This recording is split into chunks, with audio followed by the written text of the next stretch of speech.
This is Golf with Jay Delsing. A two-time All-American at UCLA. A participant in nearly 700 PGA Tour events. 7 professional wins to his credit. Over 30 years of professional golf experience. A member of the St. Louis Sports Hall of Fame. This is Golf with Jay Delsing. This is Golf with Jay Delsing on a Sunday morning on 101 ESPN, and with Jay Delsing, who played in over 700 PGA Tour events. I'm Dan McLaughlin, and our guest coming up will be Michael Block, who is the feel-good story of the PGA Championship this past summer. People still talking about Michael Block, and I can't wait to visit with him. He'll be in hour number 2. We'll also replay a segment of a fireside chat that we held for Charter Spectrum that was recently done, so a lot coming up in the next 2 hours. Also PGA, LPGA news and notes, all that coming up, Jay. So let's get to it on this Sunday morning. Good morning, Danny. Great to be with you. Love talking golf. Here we go. So here we go. Michael Block, I want to start with this. He really was the feel-good story, not only of the PGA Championship at one point because he's rising up the leaderboard. He's paired with Rory McIlroy, has a chance to win, and this was some kind of story this past summer. Oh, Danny, and think about it. We've had no good stories in golf, no real feel-good stories in golf. We are dying to have something. Here comes this club pro that's extremely gregarious guy with a lot of game, by the way. And because we've done some research. We talked a little bit about this off the air, but this guy can play. I mean, there's no two ways about it. He can play. And for him to go out and do what he did, and then in the fashion that he did it, Danny, and I still go back to that hole-in-one on 15. D, I just got to tell you, the way he dunks it, slam dunks straight in the hole, there's so little. I've actually done that before, but there's so little room. More times than not, that ball hits the liner of the cup, hits the flagstick like yours did, goes off the green, and there's water right there. You had to remind me. I know. He hit such a good shot at number 4, Norwood West. Anyway. For him to do that, though, it is, what you're saying, almost impossible to do. Right. I mean, the odds are astronomical, but the situation, the situationalness about that on the 15th hole, playing with Rory at a major championship at Oak Hill, I mean, just doesn't happen. I don't have any holes in one, but my partner's got a bunch. How many do you have? I got 20. You got 20. I got 20. And how many different clubs have you used? Oh, man, everything except for my driver and my putter. I've got those are the only 2 clubs that I haven't. I didn't make one with a 1-iron, but I didn't count that because I took it out of the bag shortly thereafter. Did you? Yeah. So you can't count that one. No, I didn't count that one. You got me on a technicality. Yeah, I got a technicality. So there's a lot of technicalities with my game these days. So let's hear that again. You've got a hole-in-one with every club with the exception of your driver and your putter. Yeah, I made a hole-in-one with my 3-wood on a downhill 340-yard hole out in Toronto. I was playing in an outing, and I was actually playing really well, but it was customer golf, and we were having a great time. It was at Greystone, which is a great course up in the escarpment up north of Toronto. And we were on the 15th hole, never forget it, and 16th hole, and balls are kind of going sideways a little bit, and we're looking for balls and things like that. And I hit one, and the member said, just take whatever you hit about 280, right on this line there. And I hit it right where he said, and then, put the club away, and off we went looking for balls. And it just happened that the hole kind of got away from the group D. We lost a bunch of balls, and I said, guys, just drop one. He dropped one and plunk it over in the lake, and so we wound up, they wound up not finishing the hole. One of the players had sculled one of his shots over the back of the green and then sculled it to the front and then went to the back again. And he's like, screw this. And he's walking by and he looks in the hole and he goes, hey, are you playing a 2, a Titleist 2? And I said, yeah, with a brown dot. And I said, yeah, it's a brown dot. He goes, your ball's in the hole. That's and awesome. I'm like, I was in the cart going to the next tee. So I actually shot the course record that day too. Shot 62. Wow. That day. Yeah. So Everything's fallen. Everything. 3 woods are falling. So they actually put a plaque up there on the tee. It was pretty cool. Yeah, I don't know. I read something when I was a little boy that said Sam Snead has made a hole-in-one with every club in his bag. And I said, I'm not kidding you. I know this sounds so stupid, and I'm 63 now, and I said this before, I read this before I was probably 13. So we're talking about 50 years ago. But I go, I'm going to do that. I'm going to do that. And I haven't sure done enough, it. you did. I haven't done it, but I got some of it. So now, if you're a pro, yeah, you want to have a hole-in-one anytime, obviously, but it'd be great to get one at the Masters or a major championship. But if you're going to get one, you want to go to the Waste Management and get a hole-in-one. And you did that, and the crowd went absolutely bananas. Yeah, it was back in the 90s, Danny, and I'll never forget. I'm standing, so you know the background of the way that I grew up. Yeah. So I was a caddy, and when we would play, we weren't exactly that etiquette driven, if you know what I mean. Like, you might be standing there and we might be betting for a couple of bucks, and I might say, I wonder if you're going to hook this ball. So we were not exactly doing it the way it was written up. And so having somebody talk about me or while I was just doesn't bother me at all, right? So I'm standing there, and I'll never forget this. It was on Saturday, and the flagstick was in the front left. That's the same spot where Tiger made his hole-in-one, the front left. And I'm over the ball, and I hear these 2 guys standing behind me, and it is wild. And the guy says, hey, who the hell is this guy? And he says, I don't know, but I'll bet you $5 he misses the green. Well, I hit this shot, and it's just beautiful. It lands, just a little right of the hole, stops, comes back, falls in the hole. I turn around, I'm like, which one of you guys? And they just drenched me with beer. It was just great. That's it was awesome. Super fun, yeah. Now, the tour that's trying to get like that to an extent is Live. Yeah. Relaxed atmosphere, music is playing, guys playing in shorts. So Taylor Gooch this past week, and we love to go over news and notes with the LPGA and the PGA Tour. Taylor Gooch won Live's season-long title race. He won 3 times. However, he is currently exempt from 0 majors. Now, he wins $18 million, but, and you've always said this, the goal as a kid, get your PGA Tour card. Hopefully you win on the PGA Tour, win the U.S., whatever. Right. But you're not going to do that with Live, and you're not going to play in a major. Nope. And it's, is that on the surface, Danny, is that right? No, it's not right.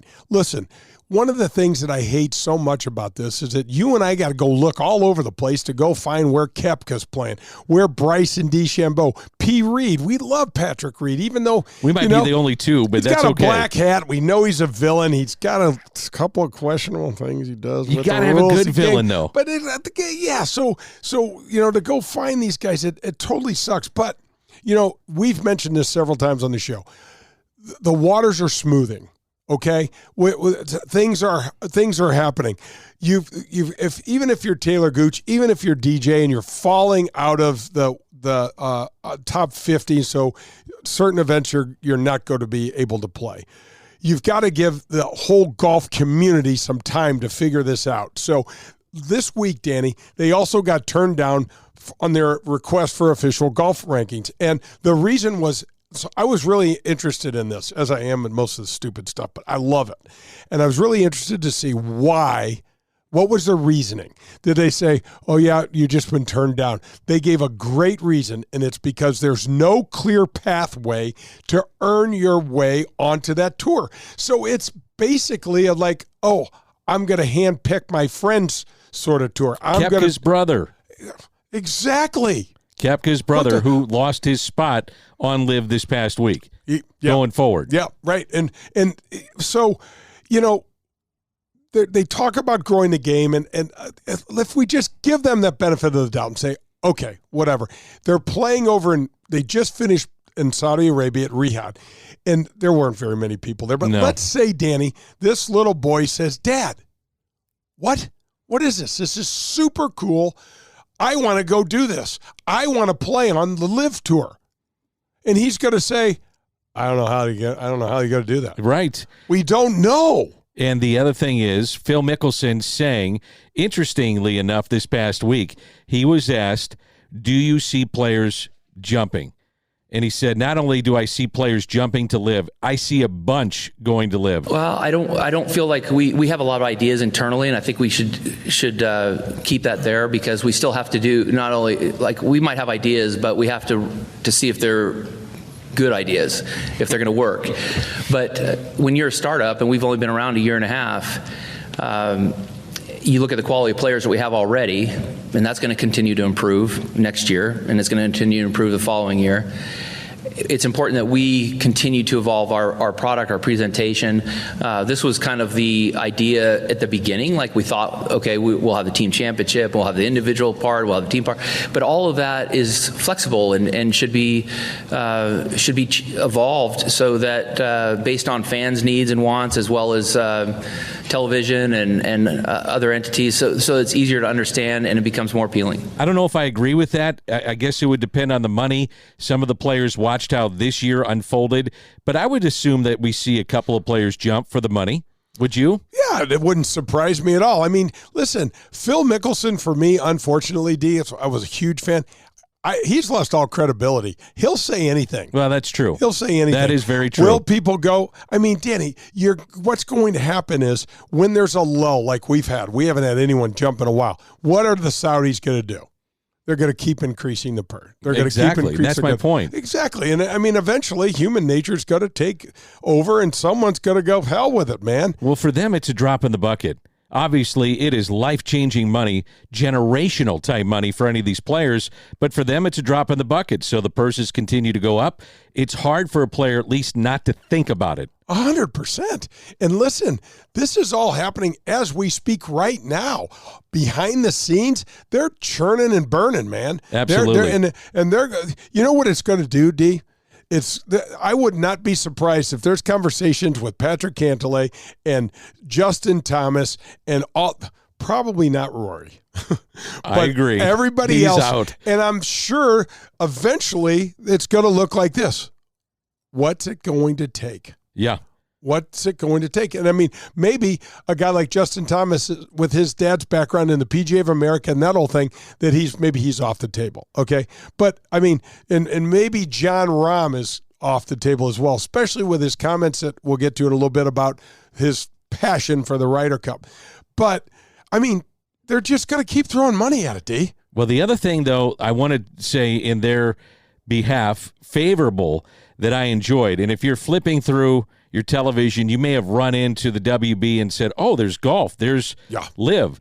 You and I know when they're scheduled to play, and we check in on it, and I enjoy it. I still enjoy golf, so I take out my personal feelings of what's happened and to why we're here, and I just enjoy watching the players that you mentioned earlier. I also enjoy the team concept, and I think that's something that the PGA Tour has been watching, and I think it's something they'll try to incorporate a little bit more coming up. I love it. I totally agree with you. I'm not exactly sure how the right way to do it. I know, Rory and Tiger have come out with the simulator golf league, and that's going to be interesting, and there'll be a team concept. But I agree with you, Danny. There's a way to have some sort of really cool draft each year and say, hey, the team out of Philadelphia is, Jordan Spieth and Ricky Fowler and Sahith Theegala, and you have a pool out of, say, whatever, 30, 40, I don't know. And you could start with 5 cities. Sure. You don't need to, that doesn't have to be everybody yet. Now, one of the things that I love, too, is that the lead analyst for Live is our favorite, David Faraday. Yeah. I just saw on Twitter, or X, whatever you want to call it, but he tweeted this out, or X'd it out, whatever you call it. But X'd it out. He said, I'm no longer allowed in Augusta in terms of the Masters. However, I am allowed in the area of Augusta. He said, so I'll be doing a 2-hour stand-up.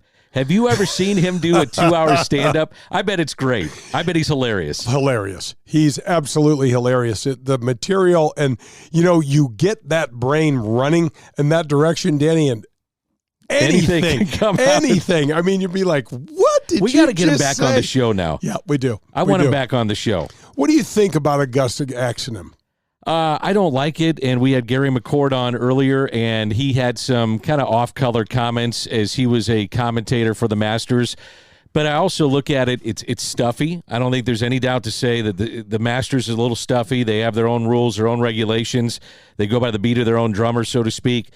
I kind of like that too. I love the tradition of it. Yeah. But for a couple of guys that are meaningful in the game of golf, and David Faraday to me is meaningful, I'll listen when he's on the air to what he has to say or a funny comment. Gary McCord was the same way.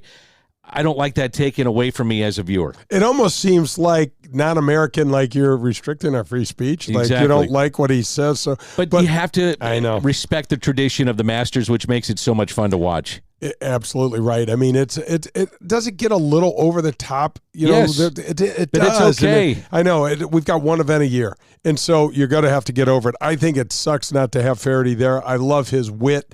He always brings that, and to me at least, he seems to tastefully intertwine it with that accent and some, you're like, oh, right. He just said that, and it kind of makes some sense. We've got a bunch of news and notes that we're going to get to, even from the LPGA Tour as it relates to the PGA Tour. We're going to do that a little bit later in the show.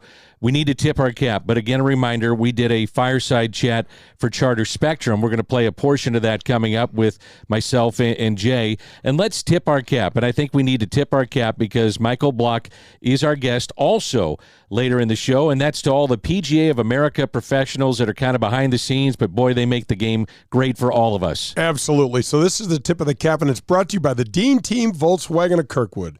314-966-0303. Folks, any sort of vehicle. I know it says Volkswagen, any sort of vehicle. I'm driving a Yukon right now. I just love it. Pearlie's got a big Toyota truck that Colin found for him. They'll get anything you need. We are tipping our cap to the PGA of America for this show's purpose as well, Danny.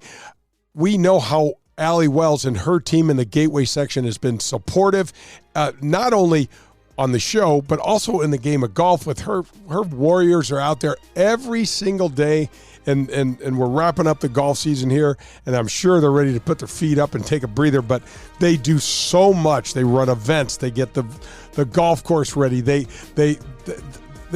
open the shop up. They're all of these little things they do so that we can roll out of our car and go, yeah, man, we're going to go play a little golf. We're going to play a little golf. So that's the tip of our cap. We thank the PGA of America guys and women that are out there supporting us and growing the game and out there in the trenches.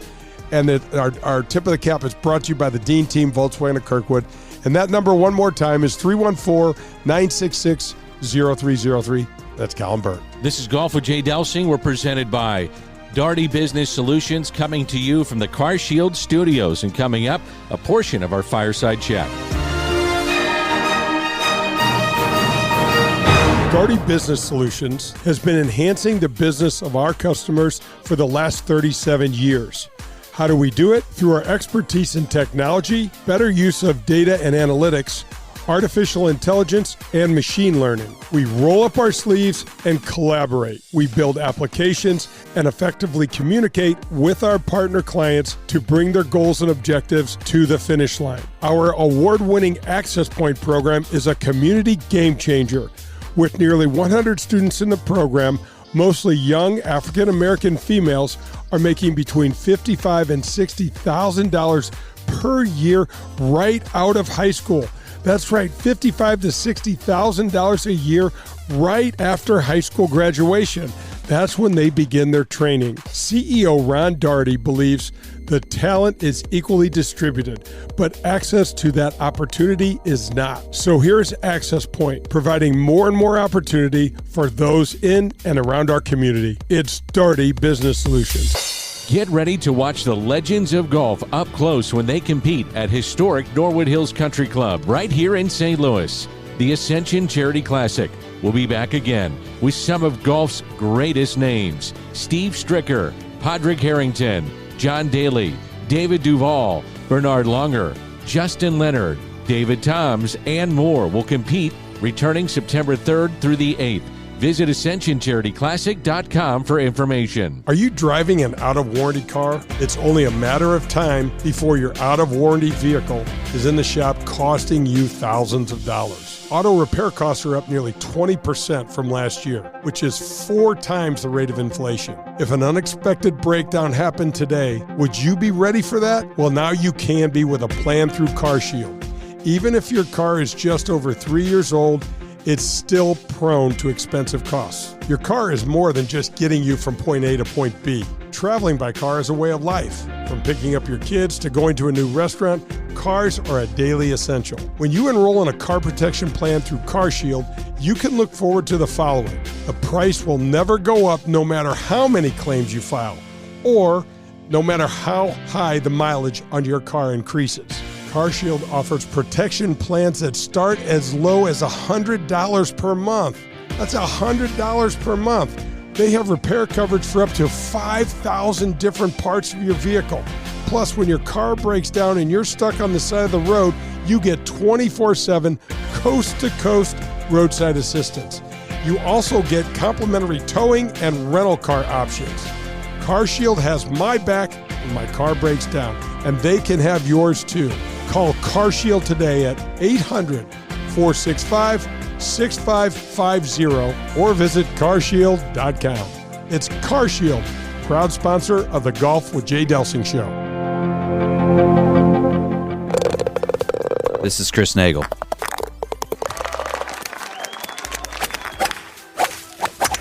And you're listening to Golf with Jay Delsing. If you're in the market for a new or used vehicle, any make or model, then you need to visit the Dean Team Volkswagen of Kirkwood. They are the official vehicle provider of the Golf with Jay Delsing show. My daughter and I both drive vehicles supplied by Colin and the Dean Team Volkswagen of Kirkwood. And the reason we have them is because we know we can trust them. They made the car buying experience painless and very easy. Their customer service is second to none.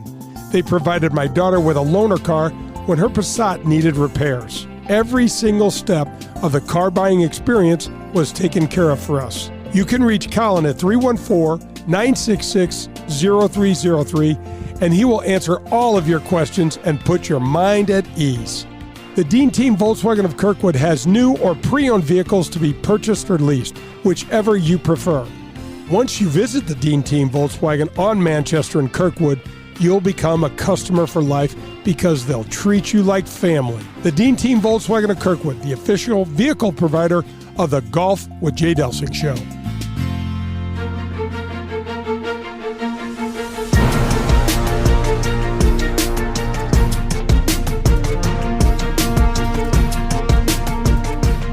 This is Golf with Jay Delsing. We're back on 101 ESPN with Jay Delsing. I'm Dan McLaughlin. We're coming to you from the CarShield studios and brought to you by Daugherty Business Solutions. Recently, we had a fireside chat, sat down, big crowd for Charter Spectrum. We covered a wide range of golf topics, including Jay headed to the Missouri Sports Hall of Fame. Oh my gosh, I'll try not to start welling up. It's nothing you ever think about. I remember getting a call from Bolivar, Missouri, which I didn't even know was a place. I thought it was my brother punking me, saying, "Hey, you're in we want to welcome you to the Missouri Sports Hall of Fame." And I was like, "Oh yeah, I bet you do." And he's like, "Well, we really do." And it took about 30 seconds before I realized that he wasn't, pulling my leg, and that he was really and asking me to join this honored group. So, I get to go in with Adam Wainwright and Barrett Jackman and Kenny Wallace, just some, iconic guys that I've always looked up to. And so it's really a special, kind of a dream come true sort of thing. So it's a great honor. As you guys know, I'm a baseball guy at heart, so I love baseball. And for those of you that don't know, there's a connection with Jay and the game of baseball, even though he's been a pro golfer for decades. And I mean decades. No, you're not that old. Look at me. Yeah. So Jay's father, who is in the Wisconsin Sports Hall of Fame, Jay's going to the Missouri Sports Hall of Fame, actually played for the St. Louis Browns, which is pretty amazing in itself. However, do you guys know who Eddie Goodell is? Eddie Goodell is commonly referred to as a little person. That's the proper way to say it now. Eddie Goodell was popped out of a cake and was part of a because Bill Veck was part of the team at that point in time, and he always did these crazy stunts and different things to get fans encouraged to come out. So it's a doubleheader. Eddie Goodell comes out. He takes 4 pitches, gets a walk. The other part of the story is that a guy named Jim Delsing wound up pinch running for Eddie Goodell. So you have a pro golfer here, and his father was a major league player, and that's an amazing story, isn't it? My dad didn't talk about that too much. What was really interesting is the current owner of the Cardinals, Bill DeWitt II, was the bat boy. So he was on the field, and he gave his uniform to the little person so that he could have a uniform, and they gave him a 1/8 was his number. And Bill Veck was a character, so he was the owner of the St. Louis Browns, and the Browns moved in '53 to Baltimore, right? And so Bill DeWitt Jr., the current owner of the Cardinals, his father was the general manager of the St. Louis Browns. And so the Wood family's been in the baseball game for forever. And to have them all on the field at the same time, and so Bill Veck sent all of this paperwork to the office in New York because, Bill Veck had to be a part of the club. He had to be a roster spot, the whole thing. So he sent it on the weekend. So by the time it got there, they couldn't say, no, you can't do that. And my dad and none of the players knew what was going on. And all of a sudden, this little person walks out with a souvenir bat, one of those little bats that long, in a major league game. So pretty amazing. Bill Veck also did this thing with the White Sox, the Kill Disco Night, when they had the riot. Demolition Disco Night. Demolition Disco Night at Comiskey. 3-cent beers. Yeah, 3-cent beers also. So there were riots the night of Kill Disco, weren't there? Yeah. There was. They had to stop the game. Yeah. Did you guys enjoy the Ascension Charity Classic? Did anybody go out to Norwood and see that? Yeah, it was an amazing event. And Jay grew up at Norwood, literally toting bags for what? How much money were you doing that as a caddy? Not enough. It was probably $4. We got $4 for 18 holes. It's pretty good. Well, you made more money this time around, which is great. Just barely, yeah. Not hourly, but probably, yeah. What did it mean for you to go back and the last couple of years have a chance to compete at Norwood, to be in North County where you grew up, and really be the face of the Ascension Charity Classic? There's so many personal boxes that this golf event checks. First of all, I never dreamed there'd ever be a PGA Tour event that I could get to play on the course I grew up caddying on. I never thought I'd ever be a member there, all these sort of things. But the most important thing, you guys, is we're going to raise almost $2 million this year, and it all stays in North County. And that's the area that I grew up in, and it really, truly needs a lot of help. And so in order to, the one thing that golf does that you may not be aware of is it raises untold amount of money around the country. So this year alone, the PGA Tour will generate about $300 million in charitable money, which is more money than Major League Baseball, the NBA, the NHL, and the NFL put together. So when you can run a golf tournament and get to have fun like we had out there, and also help the communities, it's just an incredible situation for me. I mean, it checked every single box. 2 years ago, I got to hit the inaugural shot, and I've been nervous before playing golf, and I have really screwed plenty of things up playing golf before, but being nervous on the first tee, I had tears in my eyes. My kids were there, and I looked at this ball, and I'm like, please hit it. Just hit it somewhere. Get it going forward somewhere, And you piped it. I did. I don't know how. Yeah. You piped it. Yeah. Let's talk a little bit about some of the guys that you played with, and maybe you've heard of them. Jack Nicklaus. Yeah. The King, Arnold Palmer. Yeah. You played Tom Watson. You were paired with him. Let's start with Arnold Palmer. What comes to mind when you think about playing with the King? So I got an invitation to play with Arnold Palmer at Bay Hill, not in the tournament. It was Arnold Palmer owns Bay Hill, and he said, hey, would you like to play golf tomorrow? And I'm like, I hardly slept that night. I'm like, of course I do. And walking up to the first tee where you see Arnold Palmer standing there with his golf bag, I didn't know if I should genuflect, or it was like seriously walking into royalty. And I was so nervous and just, and getting to listen to these stories that when you get to play 18 holes of golf and you're walking, the stories and the time and the camaraderie that you get with these people that you have no business being in the same room with.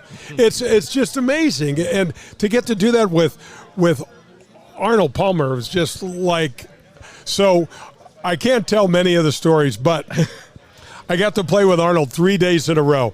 And on the third day, we all got invited to a cocktail party by the guy that started Waffle Houses. So that's the hood I was hanging out with. The guys, Arnold Palmer, and the guy that has 450 restaurants across the country. And then there's me walking in, and right at the entrance of this massive house is this welcoming table, and it's got everybody's name on it, for their jacket.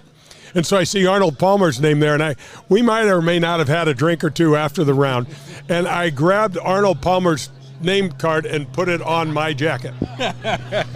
And I couldn't wait for him to show up. I couldn't wait for him to show up. So I'm hiding out. I don't want too many people to see this, but I'm hiding out waiting. And then he comes in, and, you can imagine there's 30, 40 people around him. So I wait for them to kind of disperse.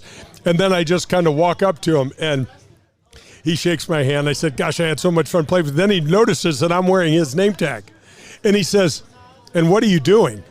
And I said, after playing 3 days of golf with you, I just want to go to a cocktail party as you. Nobody has more fun than you do at these things. So he goes, you better be careful. And I took it off right away, gave it right back to him. You mentioned the charitable aspect of golf, and there's probably nobody more charitable in golf than Jack Nicklaus, somebody that you played with, and he has paid it forward to the young guys and making sure that they understood how important golf is. And we had a chance to visit with Barbara Nicklaus, Jack's wife, and it's amazing how much money they have raised over the years. I mean, millions and millions of dollars. Guys, since 2003, Jack and Barbara Nicklaus alone have raised over $250 million themselves. They have this Play Yellow initiative. They have, I think, 4 children's hospitals.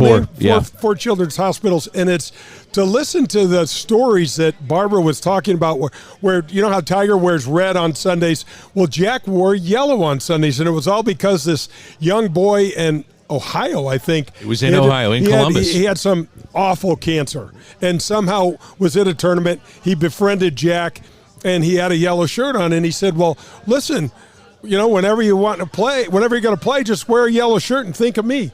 So Barbara's telling the story that in 1986, they're at a house that they're staying in at Augusta, and Jack says he's like rummaging through, because he doesn't play the tour all that much anymore. He's rummaging through his clothes thinking, what am I going to wear on Sunday? And he finds this new yellow shirt, and he looks at Barbara, and she goes, why not? So in 86, Jack won his 6th Masters, and he wore the yellow shirt in honor of this young man who had since passed away. But those are some of the things that you don't know about these people, that when you get to have them on our show and they share these stories, they're so human.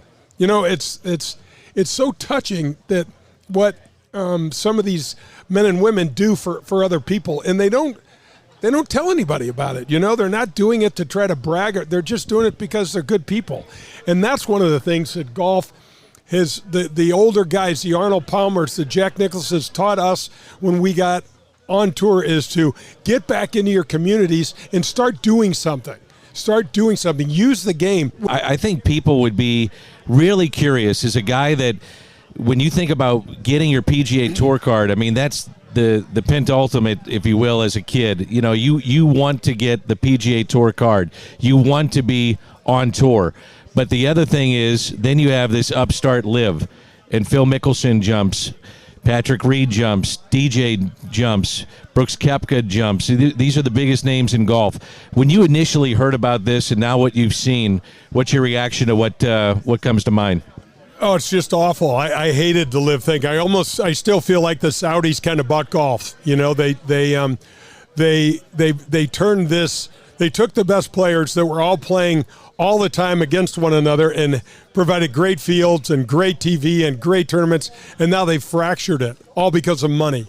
And I think it sucks. And I think I don't know how you guys feel, but I think it's way worse for the spectator, because I don't know how much you guys are golf fans, and it's hard. We're in the weeds on golf. It's hard to find where Liv plays, on the CW and things like that. And it just is a bad look. I mean, now, if you'd have said to me when I have 4 daughters and I was, struggling on the PGA Tour, you would have taken that check. I'm like, where's the money? Where's the money? I probably would have. But I didn't get offered that, so now I can sit in a much higher chair and act like I'm holier than thou. But it's one of those things that just a really tough situation. When you're an independent contractor and you're playing golf for a living, you're one swing away from an injury that won't, you're going to have to do something else. And so I understand why they did it. The thing that aggravated me the most and really pissed me off was more the Phil Mickelsons and the Bryson DeChambeau's suing the PGA Tour after they jumped. It's like, you made your decision, lie in the bed you made, and leave us alone. But they wanted their cake and eat it too. They wanted to come back. They wanted to play in our events. They wanted to play in their events and have it both ways, and that's lame. Yeah, it is. How about the Ryder Cup? I know you're really happy with the results there. I'm still in mourning over the Ryder Cup. We must have sent 3,000 text messages to one another in about a 20-minute span.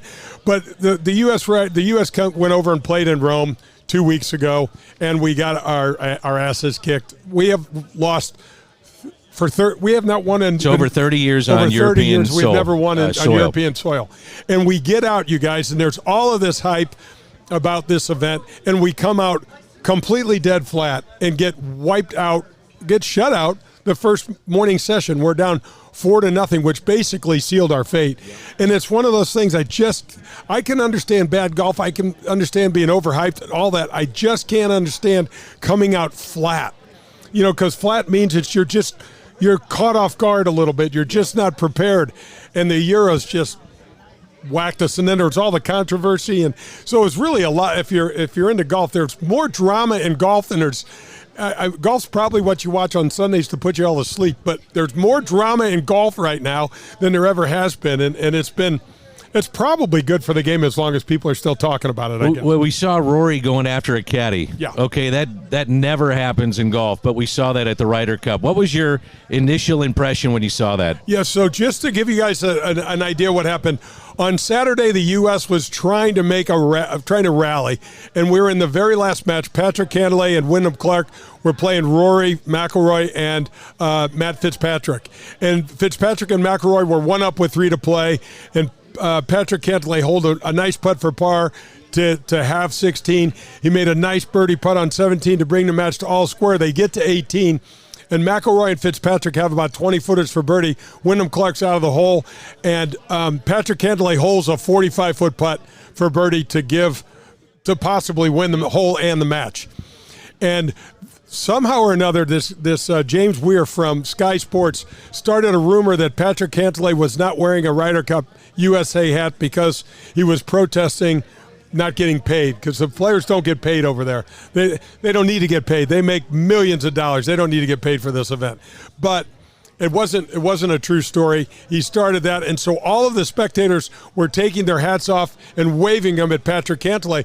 And Patrick Cantlay's been on the golf course all day. He doesn't know that this has all been stirred up in social media. So he's taking off an imaginary hat and waving back to him, unbeknownst to him why they're doing it. Well, when he holds his putt, his caddy Joe LaCava, that worked for Fred Couples when I was playing, and then for Tiger Woods for a minute for Dustin Johnson, Joe LaCava stands in the middle of the green and takes his hat off, and for an uncomfortably long period of time stands right in Rory's way. Yeah. He really does. And for, I think it was like almost 90 seconds.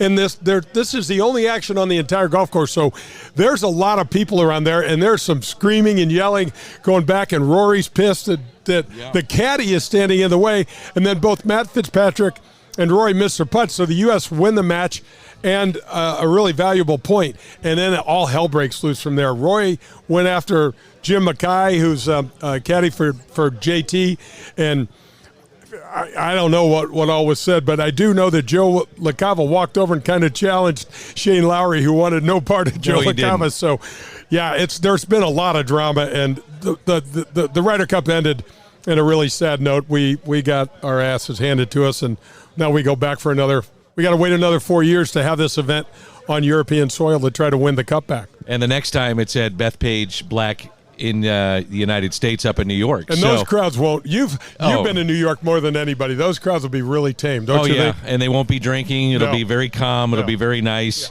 just like most of New York. I want to ask you, though, about Full Swing. Did you guys see Full Swing on Netflix?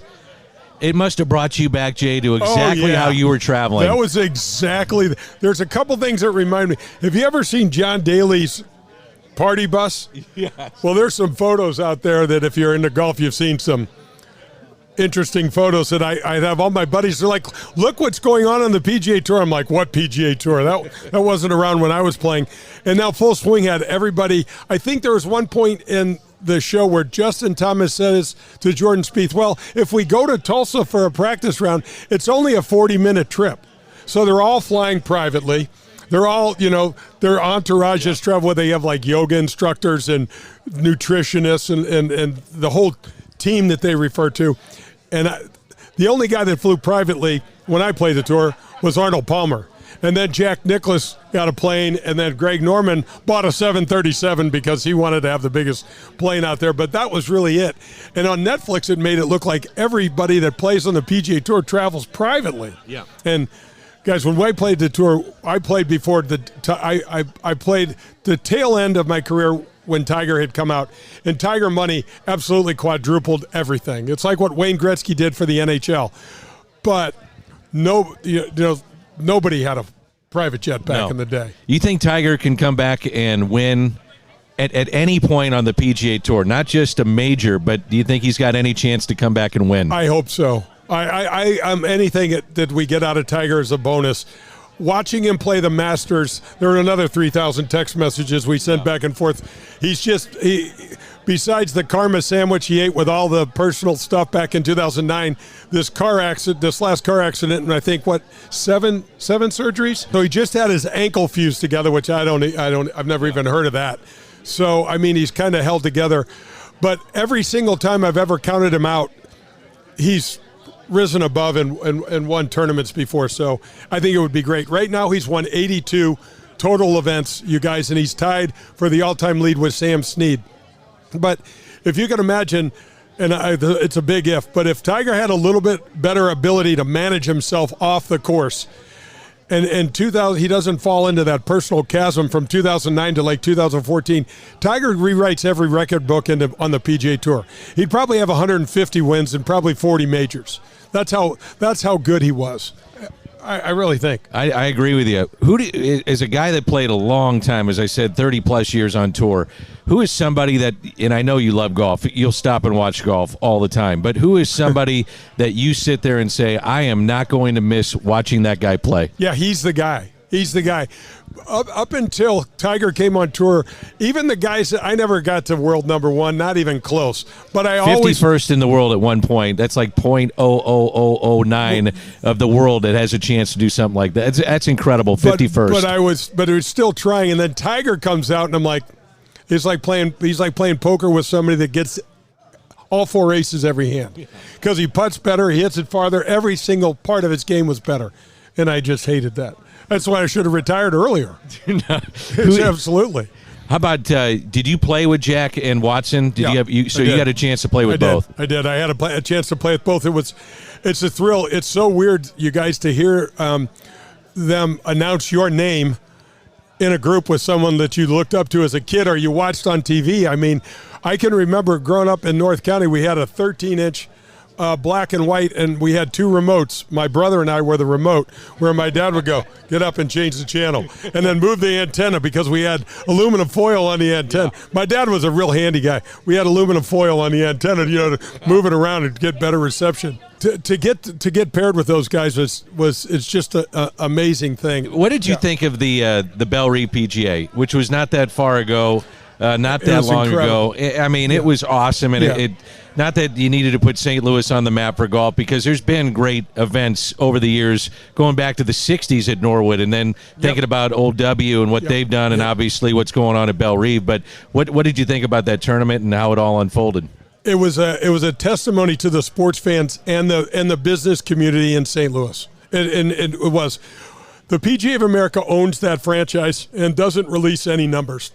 But I've been to probably 15 of those events, and we smoked them in every aspect. We had more spectators. We had more corporate hospitality. I don't know, the players don't gush about much. They really don't. And they're more complainers than they are complimentary folks.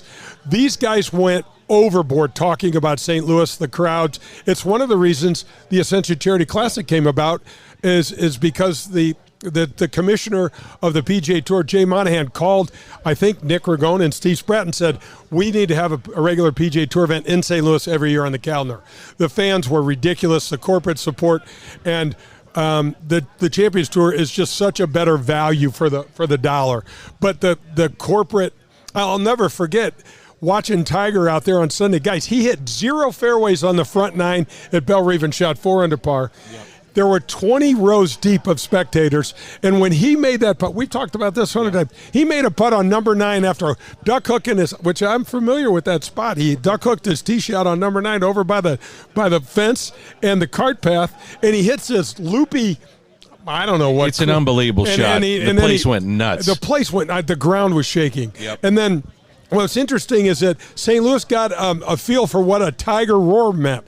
So you could hear Tiger, this was for par. This is a birdie or eagle. And then you'd hear something else like, oh, Brooks Koepka just made a birdie. And then, oh, by the way, Brooks Koepka won the event. But people are like, talk about Tiger. Tiger won the event. And they're like, nope, they didn't do it. It was, we smashed them. Jim Nantz was so complimentary, and so was Tiger. And, he doesn't do that very often. Do you think Tiger goes to the senior tour, the Champions Tour? Tour? Amazing. And if he does, what does it do to that tour? Oh, it blows the thing up. Right now, the Ascension Charity Classic is one of the top, if not the top event on the Champions Tour schedule. We had over 190 different corporations. Over 190 different corporations stepped up to support it. That was all local companies of over 190. And then on the back 9, guys, all of the hospitality and all of the sky boxes and the cabanas were just absolutely spectacular. And if Tiger plays on the Champions Tour, it's over. Yeah. We'll have 100,000 people. It's over. We need more security. Yeah. I mean, it would be so cool. And think of it this way, D. Tiger loves to beat the hell out of people. He hasn't been able to do that for, he turns 50 in just about 2 years. And if he wants to come out, he'll win every event. What are you most proud of as you reflect back on your career and having it really come full circle at the Ascension? Oh, man. I guess your longevity. I guess the longevity, really. And you're the face of golf now here in St. Louis. Oh, well, thank you. I don't know about that. But one of the things, I guess, you grow up as a kid and you dream of winning the Masters and the U.S. Open and doing all of these crazy, fantastic things. And then, you get there and you don't. Yeah. You don't do it. And there's so many people around that want to steal your joy.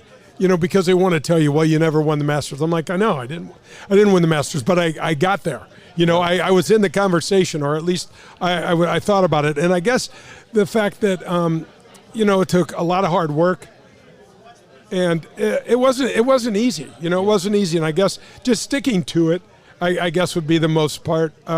Getting into the Missouri Sports Hall of Fame I never even dreamed of. Again, that was our fireside chat recently for Charter Spectrum. We had a lot of fun over at Wild Crush. Big crowd took it in.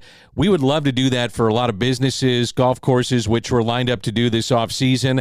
And you can email us if you'd like to do it for a company. Maybe you're a golf course superintendent listening in. I don't care who you are. Right. Listening in. It's jay@jdelsinggolf.com. We love to do it. jay@jdelsinggolf.com. And that was a lot of fun. Oh, Danny, it was a blast, and we're putting together some information. So, folks, just reach out to me. We'll send this to you. We'll come to your office, wherever you like, and we'll even record it, and it'll become part of a show. It's super, super cool.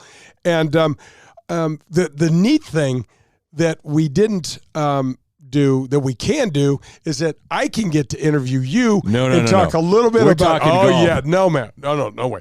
We can talk a little bit. Everybody's a baseball fan in this town as well. And I have so many questions for you about the calls down the stretch last year. Listen, people want to talk golf, buddy. Listen to me. They do, but they want to talk baseball too. And this year in Cardinal history is forgettable.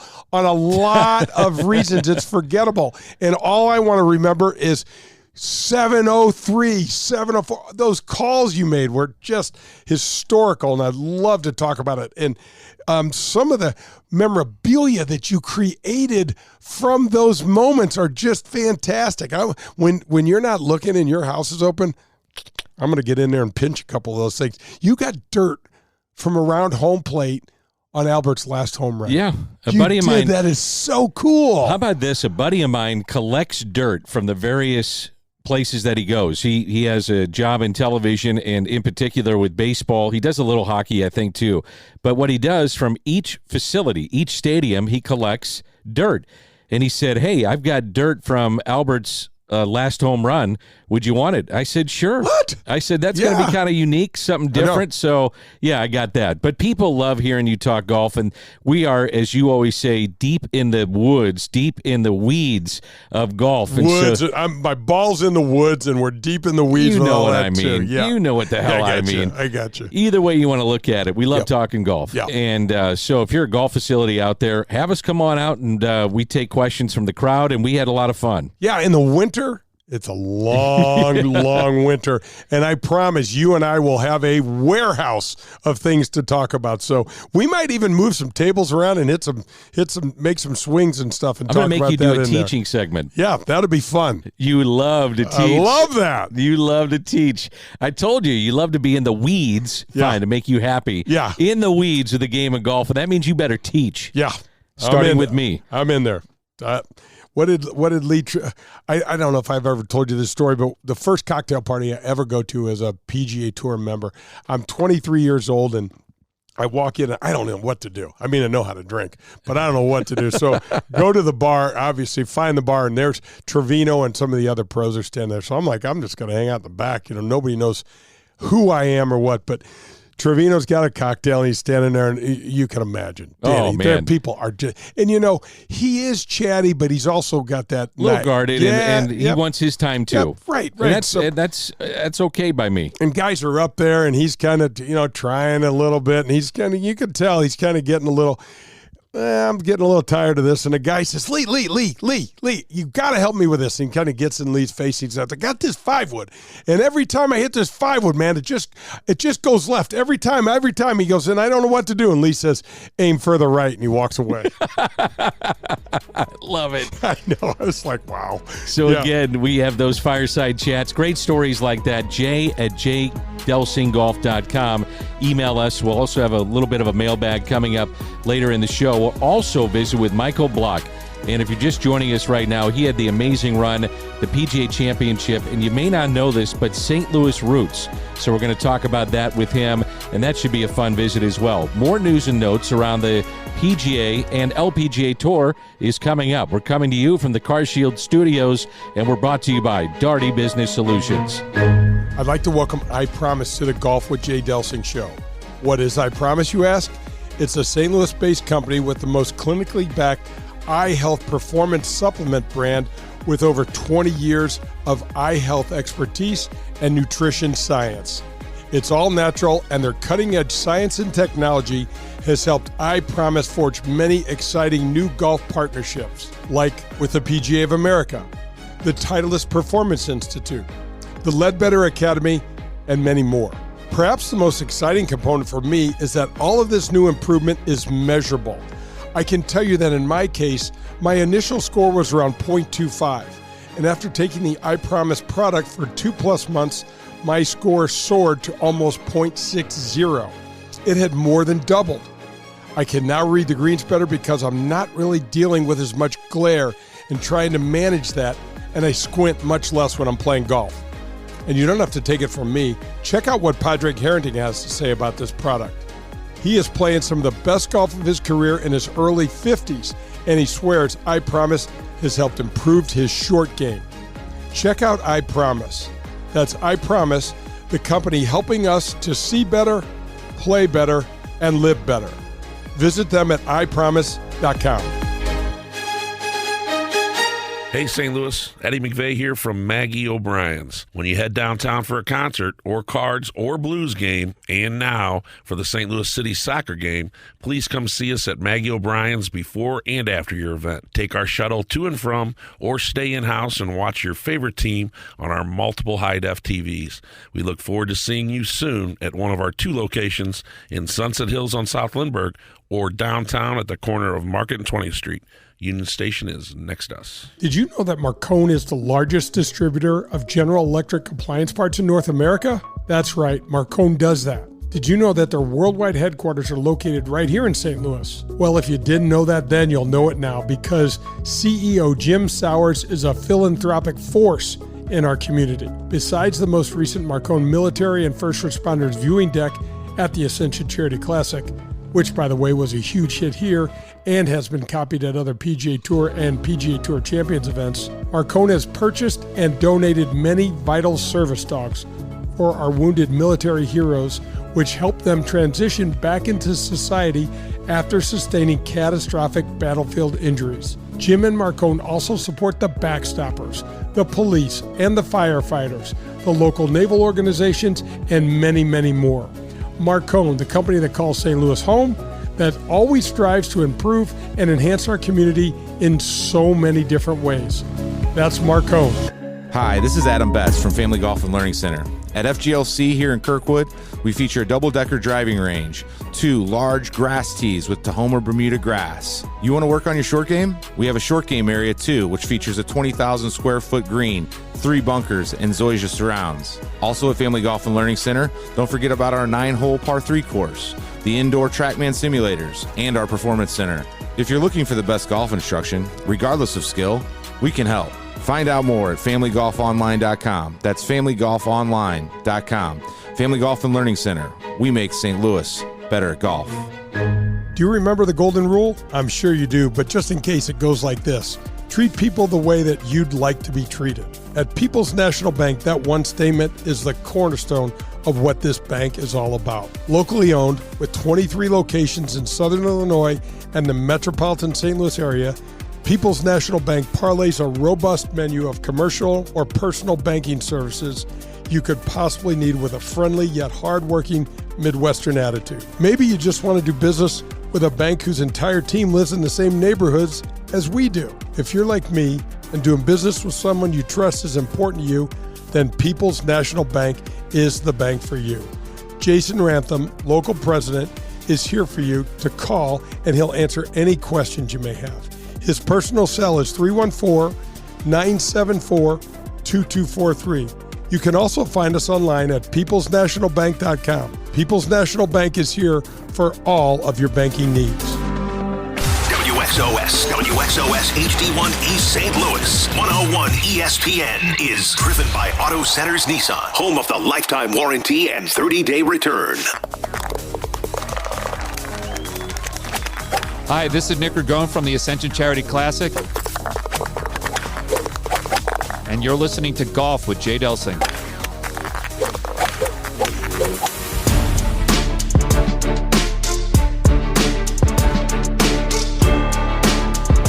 Back on Golf with Jay Delsing on 101 ESPN on this Sunday morning. A reminder that we go 8 to 10 every Sunday on 101 ESPN with Jay Delsing. I'm Dan McLaughlin. Hopefully you enjoyed our fireside chat, excerpts from that.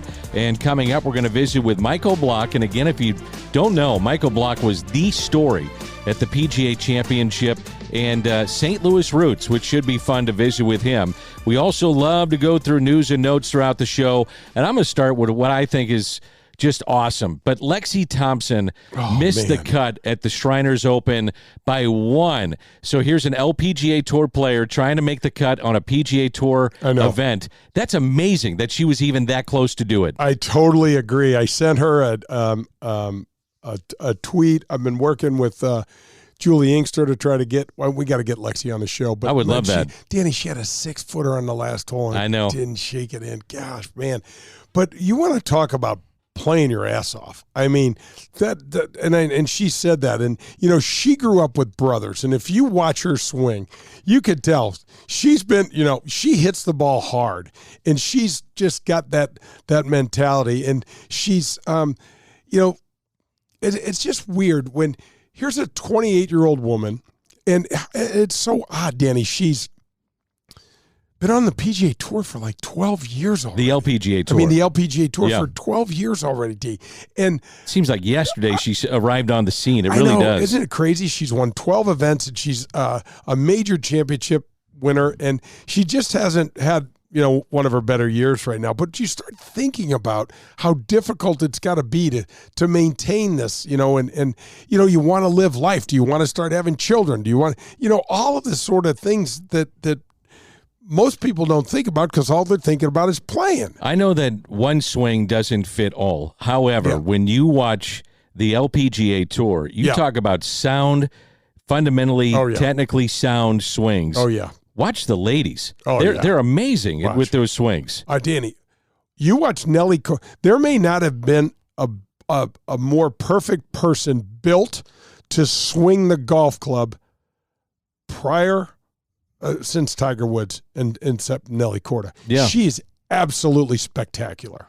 Speaking of Tiger, did you see on X or Twitter, he's starting to chip a little bit? Yep. He's starting to get out there and starting to prepare maybe a little bit. I also saw that he released the field for the Hero World Challenge this winter with one spot open, and there is a big name that's not in the field yet, and it's himself. 82 wins. Can he get to 83? Oh, man, yeah. You think so? I hope so. I don't know, man. First time I've ever felt there's no way to do it. After watching him try to get around Augusta, made the cut amazingly. I don't think enough attention's been brought to that with the weather conditions. It was so sloppy. It was cold. It was wet. And there he is trudging up and down with the undulations of Augusta. Amazing. And to make the cut, man. I know. It's amazing. It is amazing. And he just gutted it out. And this year he didn't even play on Sunday, did he? Didn't he pull out after he withdrew. Saturday? Yeah. I mean, just gutting it out. I mean, the guy just, it's so interesting. I just can't. Whenever I think of Tiger now, I start thinking of the Champions Tour. Danny, he's going in this December. He'll turn 48. So he's basically he's 2 years and 2 months away from turning 50. And I mean, well, you think about it at that point in time. Can his body and his leg heal and just get a little bit better? You can use a card on the PGA Tour Champions, so that's something you have to think about. Yep. But, you give it even more rest, more rehab, the things that he's going to have to do. Yep. And you think at that point in time, he gives it a go. Danny, and you also start thinking about Charlie, who will be, 16 at the time that Tiger turns 50. And he'll be in college in another 2 years. So, I mean, who knows, man? It just might be the perfect storm. And what a storm that would be for the PGA Tour champions. As you're watching him and you saw him chip, you saw it on your phone or wherever you take that stuff in. What'd you think? How did he look? I didn't love his feet work. It looked, I've got bad feet from all of the stupid things that I've put my body through over 70,000 miles, right? You guys figured it out. You walked over 70,000. And they weren't straight lines. I can promise you that. I was walking all over the place. But my daughters and I, when we were putting an old website together, thought, what kind of interesting numbers can we put on there that, most people would know about a golfer, So we tried to figure out the number of miles I've walked just as a pro. We left all of the amateur career out. So anything prior to me being 23 years old was left out. Well, there was all sorts of walking going on. Oh, man. But D, we were at, and this was done about 8 years ago, and it was 70,000 miles. That's incredible. And your feet are still here to talk about it. They're just not real happy. They don't like it. Your toes aren't real happy. No, it's ugly. It's ugly. But just to watch what Tiger, he just didn't look like he was planning that left ankle really aggressively. Yeah. But he just had that. I think he just had fusion, wasn't it? He had the fusion on his right ankle, I think. I believe, but he's had issues with both, though. Yeah, right. And his right leg is the worst. It was the one that was hurt the most in the accident. But that left is crucially important. The right pushes off, and the left takes the brunt, and it kind of posts and then flexes and kind of turns. And so, yeah, man, I don't know. I just want anything from him. I'll take anything. I'll take anything from him. I don't know if you saw this. It was pretty cool, but Vanderbilt's Gordon Sargent is the first player to earn a PGA Tour card through the Tour's new University Accelerated program. So you may cost one guy a spot, but here you get this young gun coming in. I think it's pretty cool. Yeah, Danny, it's a great catch by you, and I do know what this is. So the PGA Tour and PGA has created PGA Tour University, where they have come up with this system where you are earning points for different finishes and different wins in various amateur events around the country. And if you, in a single year, compile enough points, you're going to get access to the PGA Tour for a year. And this young man from Vanderbilt got to 20 points, which is extreme. If you look and see what he's accomplished and what he's done, here, hats off to him. Now, he's got a full 12 months to wait. Good luck. And then he gets to play with the big boys. So what happens if you get in a little rut? Yeah. That happens in golf that all happens, the time. Oh, man. I remember talking to Faraday when we were both playing, and he was playing awful. And his attitude was bad. He was just going through a divorce. And a guy who was sitting kind of next to us at dinner said, "David, it sounds like you might be in a little bit of a rut." And he says, I better not say that if we interview him. Here's what he said. He said, "The Grand Canyon is a rut compared to what I'm in." And I looked at him. I'm like, yeah, he was feeling pretty low. But, yeah, so I think that's really interesting. And the PGA Tour University is just another way to reach in and provide some sort of opportunity for these young guys to avoid the qualifying school if possible and get out there and get better players playing sooner on the PGA Tour. I think it's cool. John Rahm has become one of my favorite players. You got to tell everybody why. Well, two reasons, and the most important is that a friend of mine was on vacation in Europe, and the tour was over in Europe, and they run into John Rahm, and he says, "Hey, I've got this little girl and little guy that are big golfers. They would love a message from you." Now, a pro in any sport might say, "Get the hell out of here. I'm on my own time." Yeah, come on, man. He said, "Hey, turn the phone on and let's go. Give me a camera." And he had a message for my daughter, which was so cool. So cool. So that's number one. Yeah. And number two, his message this week about the Ryder Cup, where some of the players are not happy about going over, wherever it may be, in Europe, in America, and saying they want to be paid. John Rahm said, quote, "I would pay to play in the Ryder Cup. Give me John Rahm every single time." Danny, what does that say about the attitude of that guy and in general? We'll say in general, because I'm sure not everybody feels the same way on the European side, but that's and how meaningful it is to him. Exactly, and that plays, Danny. Yes. That plays. That shows, you know what that is, D? That's what heart, grit, determination, all of that stuff on that side of the fence look like. And, man. Yeah, I love it. I know. That's I love what it I want to too. hear. I love it too. That guy, my number one pick. Yeah. Where's that guy? You're on my Come team. on over. Let's go. Well, you and I will jump in the foxhole together, and we'll figure it out from there. Andy Bean, sad note here, 11-time PGA Tour winner, lung replacement surgery, passed away at a young age, at the age of 70. Yeah, he got COVID. I reached out to his daughter, Andy Bean. So Andy Bean, he put me in a headlock one time, Danny. I thought he was going to break Mountain of a man, right? Break my neck. He wasn't as tall as I am, but he weighed 250 pounds. Yeah. Big, huge arms. And the guy, he wrestled an alligator at one point in time. He bit the golf ball in half back in the day when we had rubber bands. There's a lot of really interesting Andy Bean stories, and the guy could just play. Yeah. He's won 13 times on the regular PGA Tour, and I played this game hammer with him a lot, and he's just a delightful guy and fun to be around. Love the game. It was all about the game, and let's go play, and let's go, let's go, what are we doing, and show you a little shot here and there. And just one of those guys he was kind of scary when I first came out. I'm like, I don't know what to think. And then you play with him, and he's got this deep voice and kind of talks, and then you're like, he's a cool dude. And yeah, we lost a really good human being in Andy Bean. Okay, coming up, we're going to visit with Michael Block, and he was the story of the PGA Championship this past summer. It was a great story, was in contention, had a chance to win, and I want to ask him a bunch of stuff, but he does have St. Louis roots. We'll get into that, I'm sure. But the other thing, too, I want to ask him is how life has changed. How he embraced all the success, and with success comes all the attention, the media requests, ticket requests, family, friends, all those things.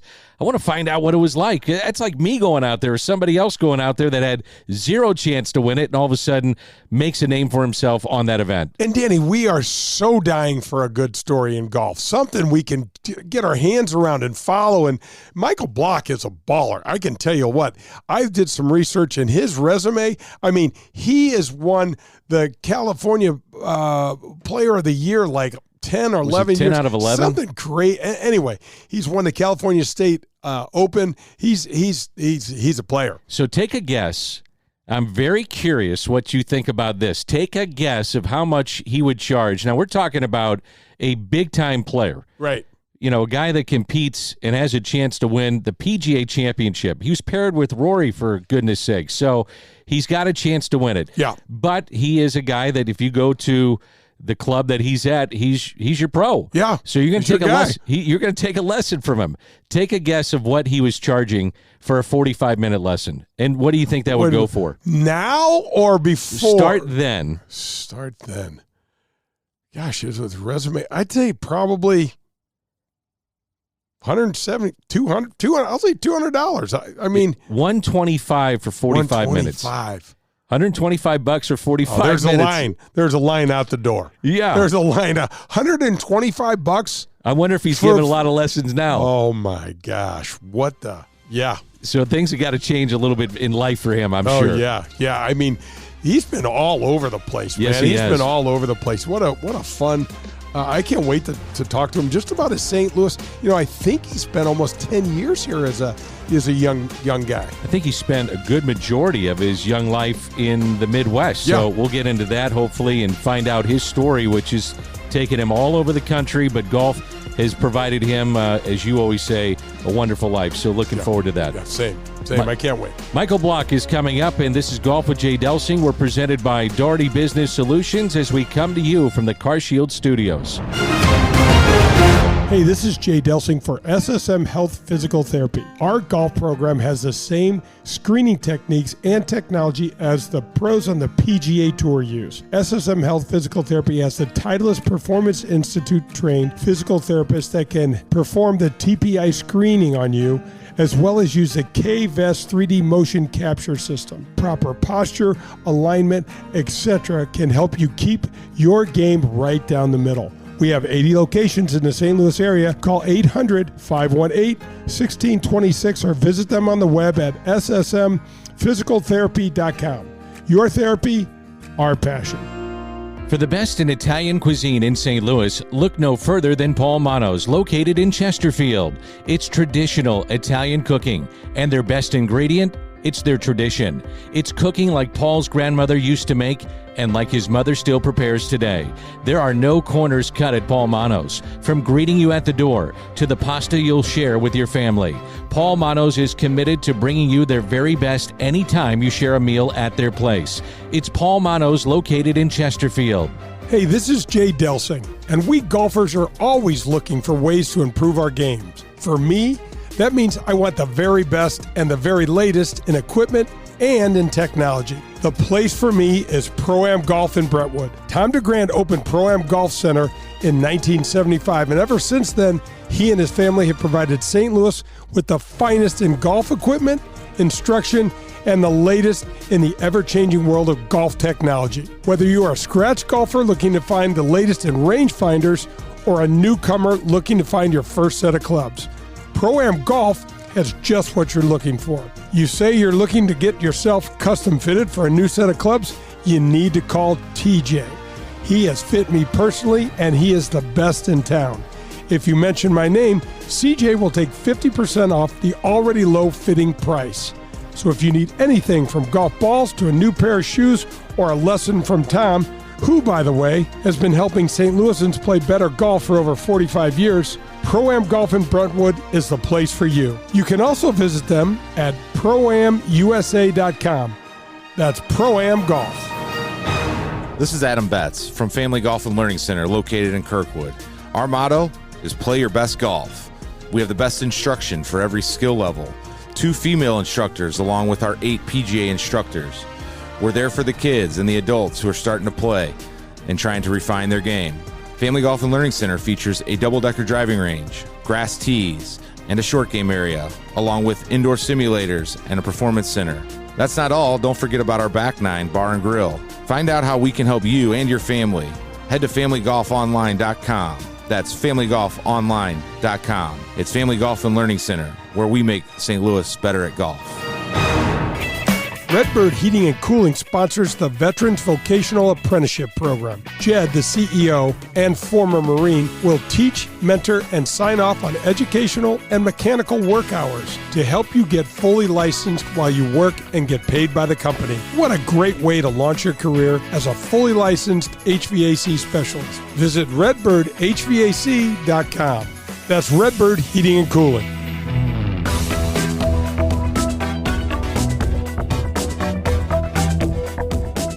Coming to you from the Car Shield Studios, brought to you by Darty Business Solutions.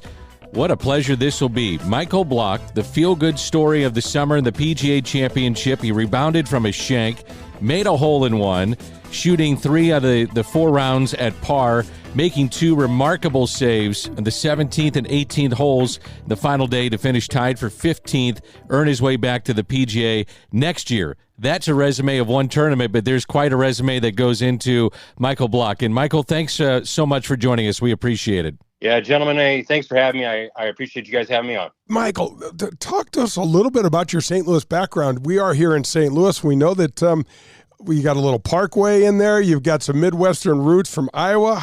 Tell us a little bit about. Yeah, tell us a little bit about the early days. Yeah, pretty much age 12 to 22. I moved from the Quad Cities and I came down to St. Louis. My dad worked at the Ralston Purina headquarters there downtown, and I lived out in Chesterfield, off of South Outer 40, I think is what I used to call it. And then we were members out at the Whitmore Country Club, and I worked my first summer at Forest Hills Country Club. I'd work in the driving range. But yeah, I played golf at Parkway Central, and then I ended up playing some golf at Umslow as well under Mr. Niederkorn, the head coach. Well, that's a resume that goes all over the place. As I mentioned, you had the PGA resume, but then your traveling resume.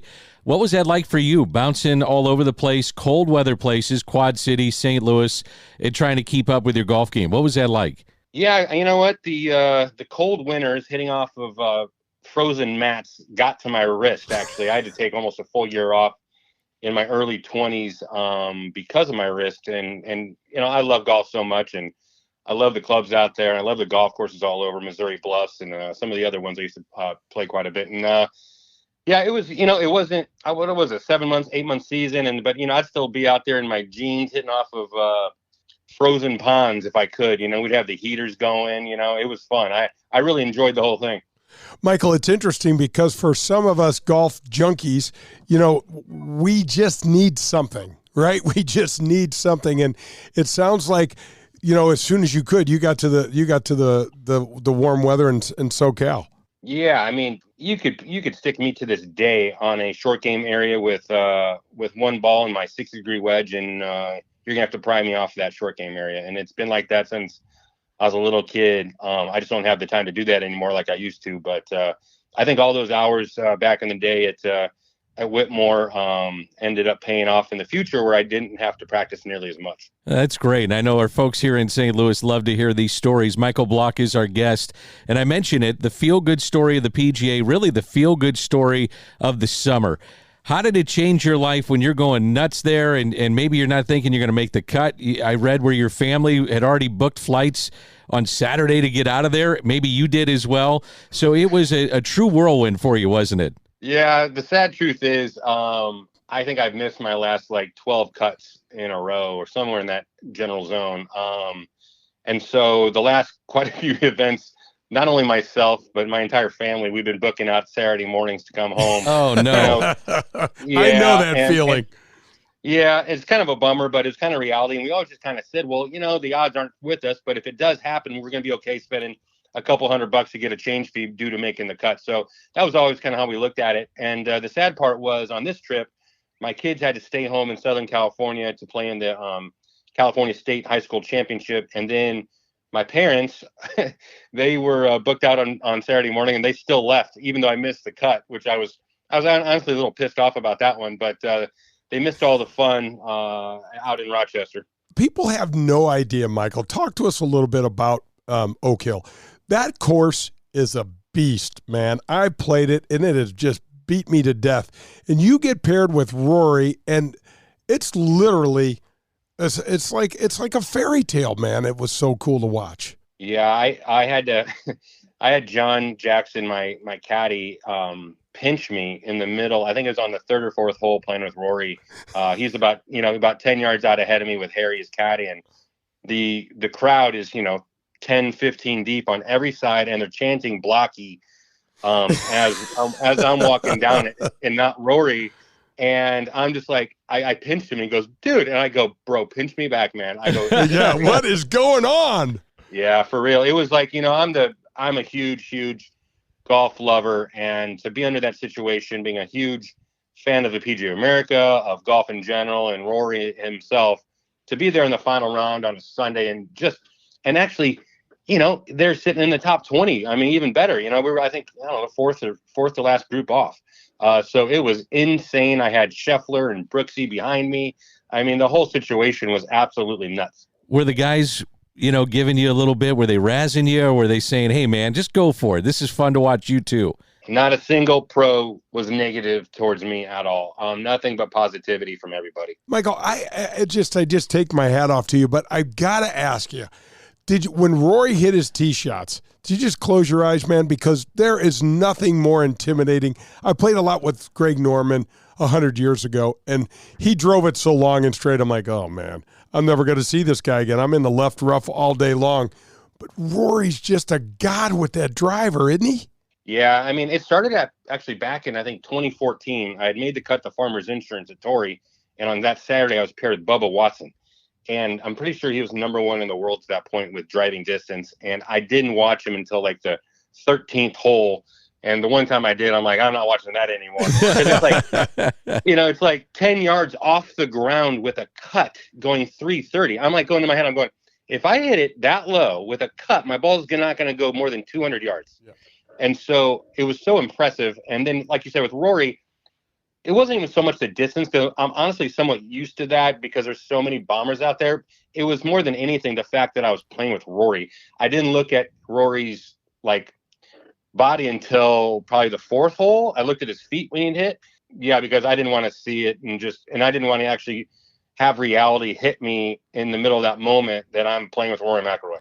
That's great. Michael Block is our guest, and here we are months after the PGA, months after the summer is ended, and all of a sudden we're talking to you, and you're still front and center, front of mind to people that are watching the game of golf. So my question would be, what were the requests like for you when this was going on, from friends, family, media? What happened after you did what you did? Yeah, so the next, I got that exemption into Colonial, which was the next week. So literally Monday morning, I think I was on every little, morning TV show in the world out of Oak Hill Country Club. And then I got on the PGA of America's jet and flew down to Colonial, which was great. They let me jump on with them. At Colonial, the PGA of America, or not PGA of America, the PGA Tour, they came up to me and they go, at that point, they literally said, we've had more media credentials requested for you, or not credentials, media requests requested for you than ever in the history. And I go, like, you mean like here at Colonial? They go, no, in general, ever. And I was literally blown away. And then I kind of heard later on someone from the PGA Tour said, like, at some point, Tiger, had more, which that makes a lot of sense.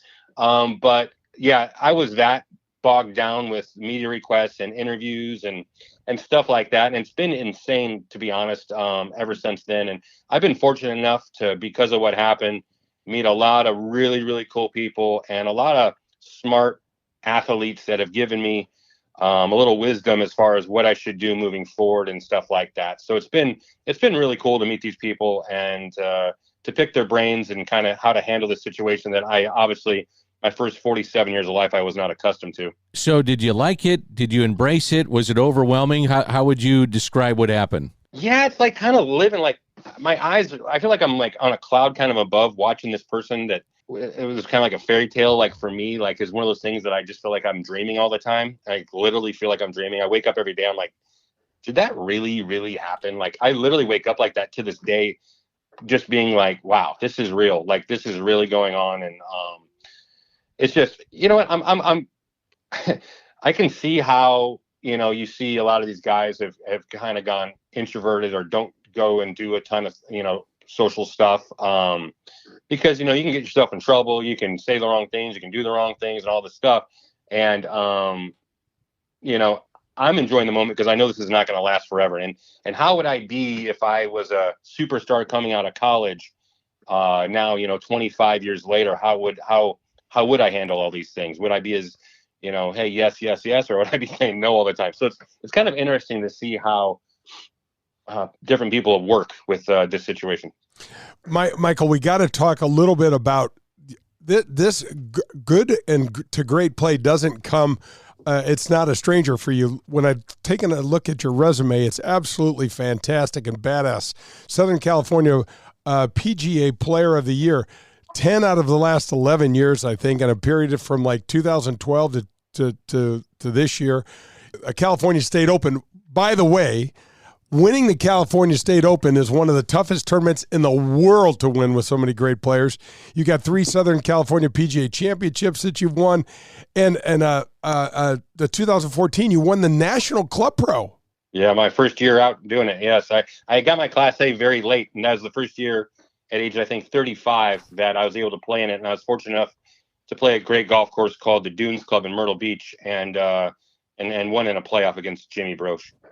Well, when you do this with the PGA of America professionals, and they're not the biggest names, maybe they're behind the scenes, you made them proud. Did you hear from a bunch of those guys, maybe some you did or did not know, and they said, hey, man, thanks for what you've done and putting us on the national stage with this? Thousands upon thousands, from DMs on, social media, or from emails, or personally handwritten letters, literally thousands upon thousands, which, and that's kind of my biggest thing that struck a chord with me while I was out there was, and I've always said this because I've really upset myself a lot in the past when I qualify for the Farmers or something like that, and I shoot horrible and I get pretty much DFL, and I'm going, I hope I don't cost that spot next year when the Farmers is like, should we keep giving a spot to a PGA guy? And I never wanted to do that. And one of my biggest things was this year is, we get 20 spots in the PGA, which I think is unbelievable that we get 20 spots. It used to be like 30, and then it was 25, and now it's 20. And, it's going to keep on decreasing, obviously, I think. But I hope to, that by getting 15th place this year, and that's going to hopefully keep those 20 spots there for longer, which will, get more PGA guys playing in a major championship that might not have. Michael, one of the things that Danny and I are committed to doing is growing the game. And you guys, you guys are the soldiers. You guys are the warriors out there in the trenches. You're still working at a club, and you get to play, so you get to kind of straddle both worlds. But talk to us a little bit about that challenge, because you got a great club out in SoCal. I'm assuming that it's been extremely supportive, because it's not easy to do both of what you're doing. No, you have to have, first off, you absolutely have to have a supportive club, membership, GM, ownership. You have to. Now, I really believe that you can make it that. I don't feel like you have to go around and find a club where a great player is and then take his position, or like when he retires, you move into that, and then all of a sudden you have it as well. I think you kind of earn it.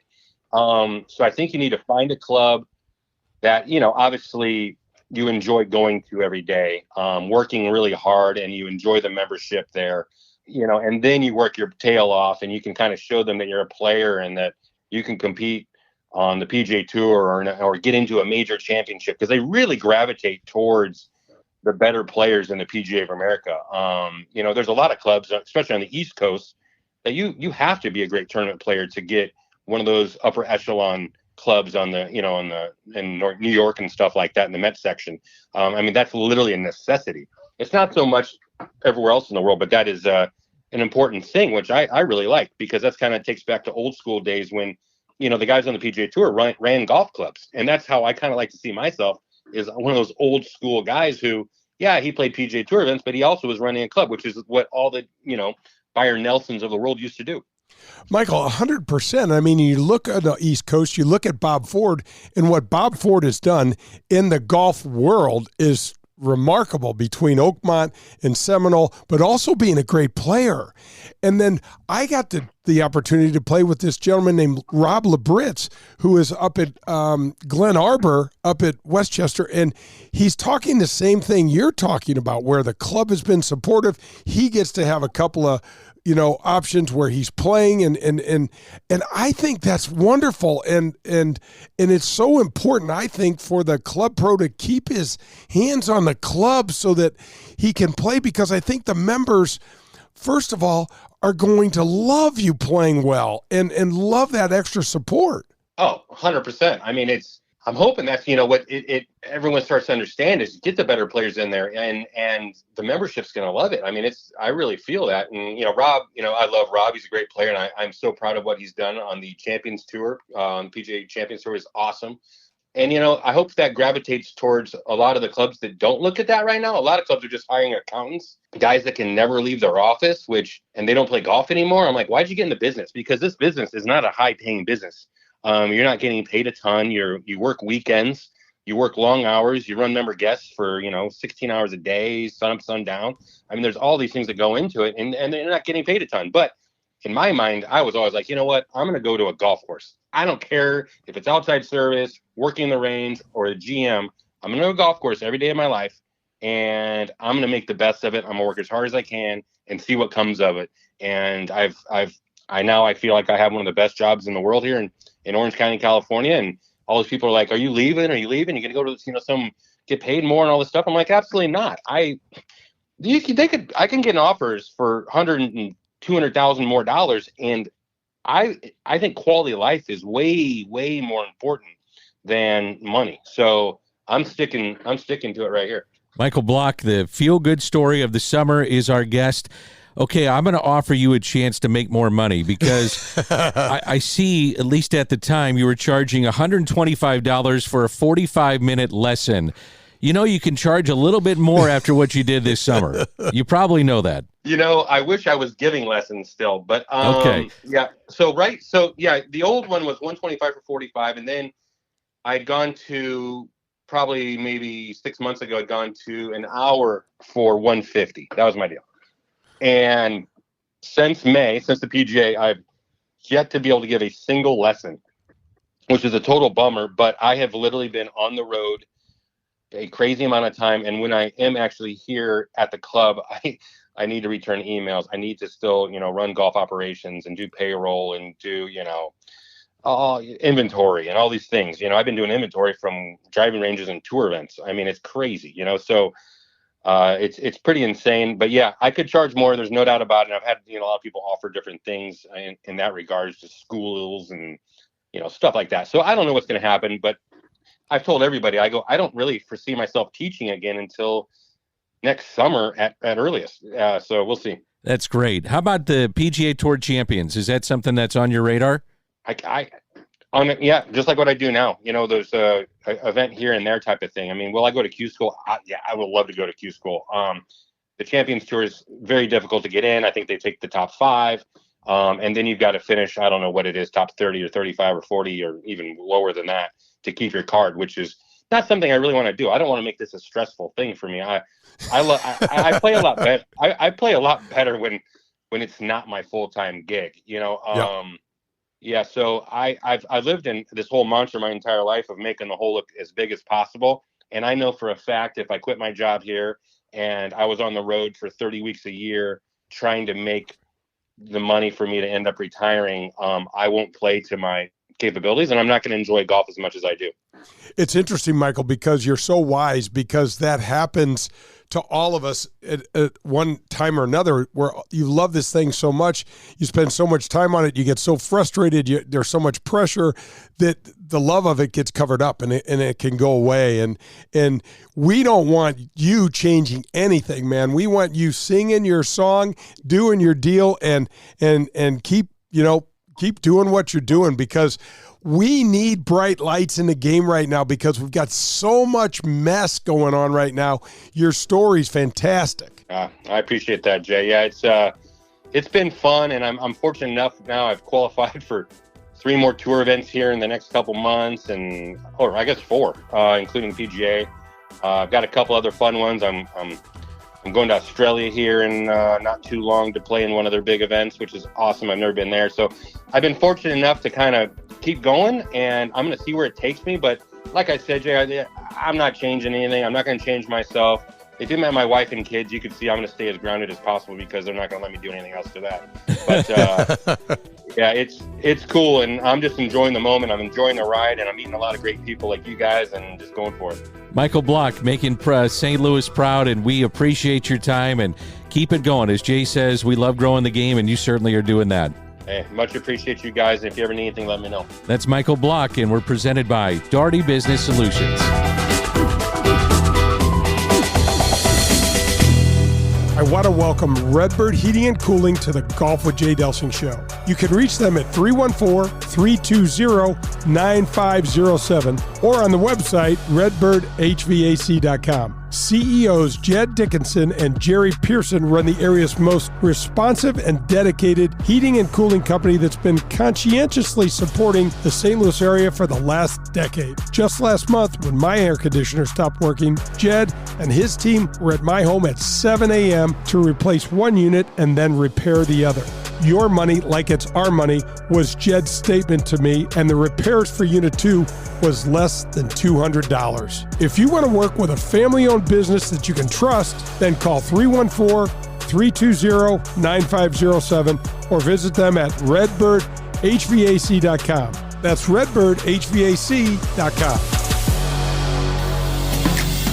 Family Golf and Learning Center. No matter your age or skill level, Family Golf and Learning Center, located in Kirkwood, has something for you. They've got it all. PGA and LPGA instruction, double-decker driving range, par 3 golf course, TrackMan simulators, a large short game green design to help you with all your shots around the green, bunkers, rough, and Zoysia fairway pitching.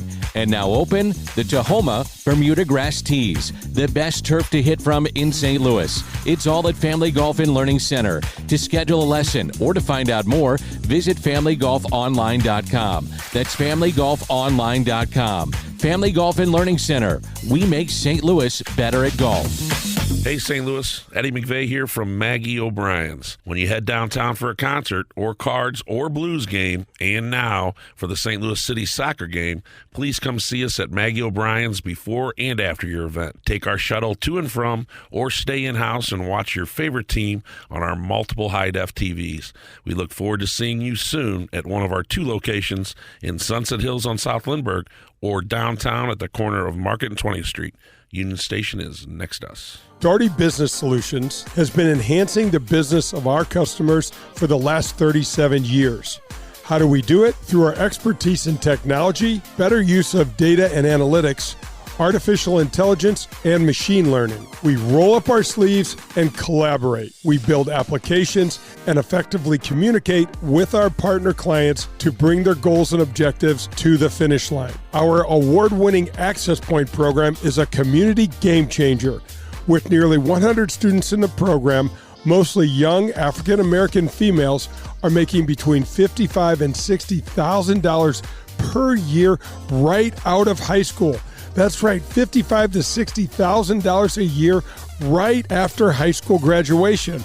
That's when they begin their training. CEO Ron Daugherty believes the talent is equally distributed, but access to that opportunity is not. So here's Access Point, providing more and more opportunity for those in and around our community. It's Daugherty Business Solutions. For the best in Italian cuisine in St. Louis, look no further than Paul Manno's, located in Chesterfield. It's traditional Italian cooking, and their best ingredient, it's their tradition. It's cooking like Paul's grandmother used to make, and like his mother still prepares today. There are no corners cut at Paul Manno's. From greeting you at the door to the pasta you'll share with your family, Paul Manno's is committed to bringing you their very best anytime you share a meal at their place.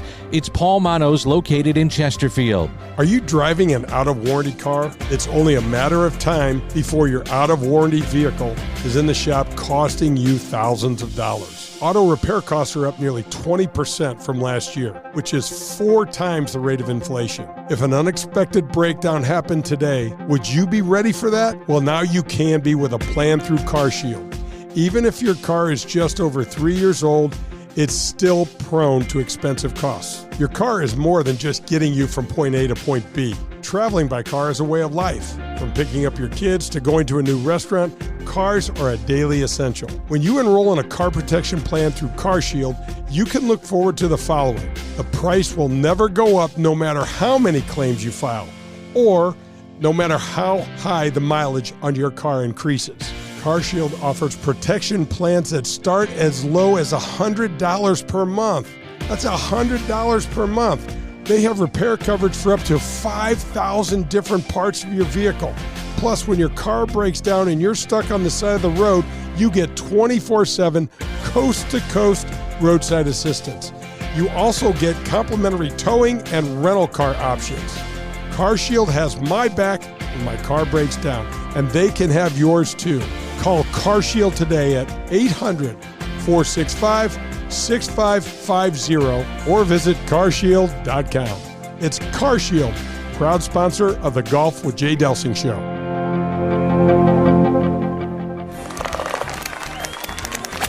Hi, this is Adam Betts from Family Golf and Learning Center. You're listening to Golf with Jay Delsing.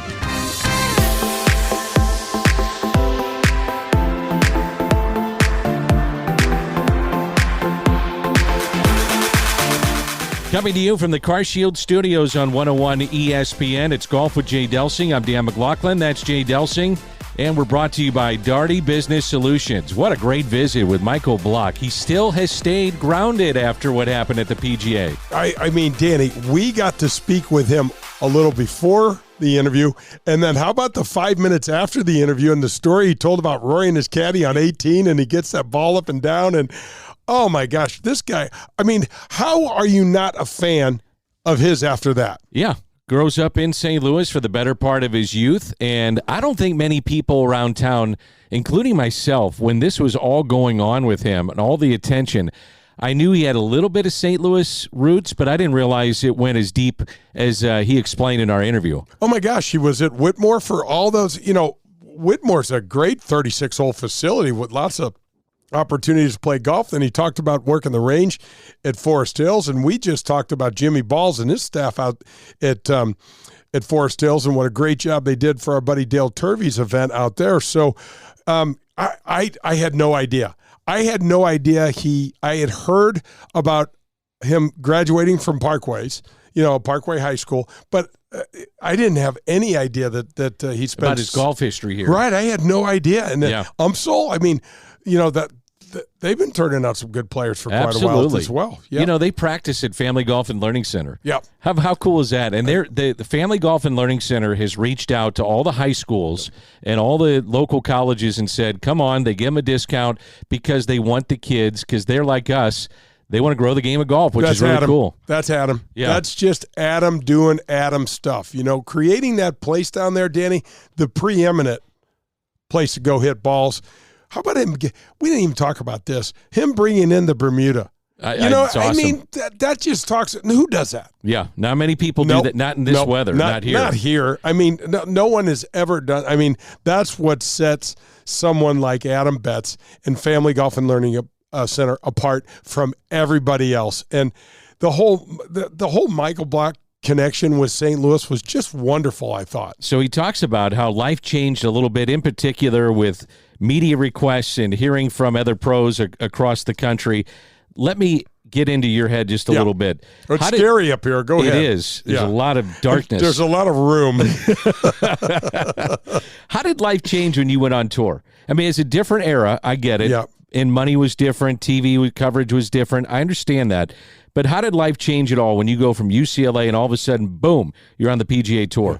Danny, it was one of these things that you don't, at least I didn't, sit back and go, wow. I was like, now you can. I think, how the hell did I do that? Sure. But it was more like, all right, what's next? Think about this, D. We didn't have cell phones and we didn't have the internet yet. So all of our communication was done through the mail.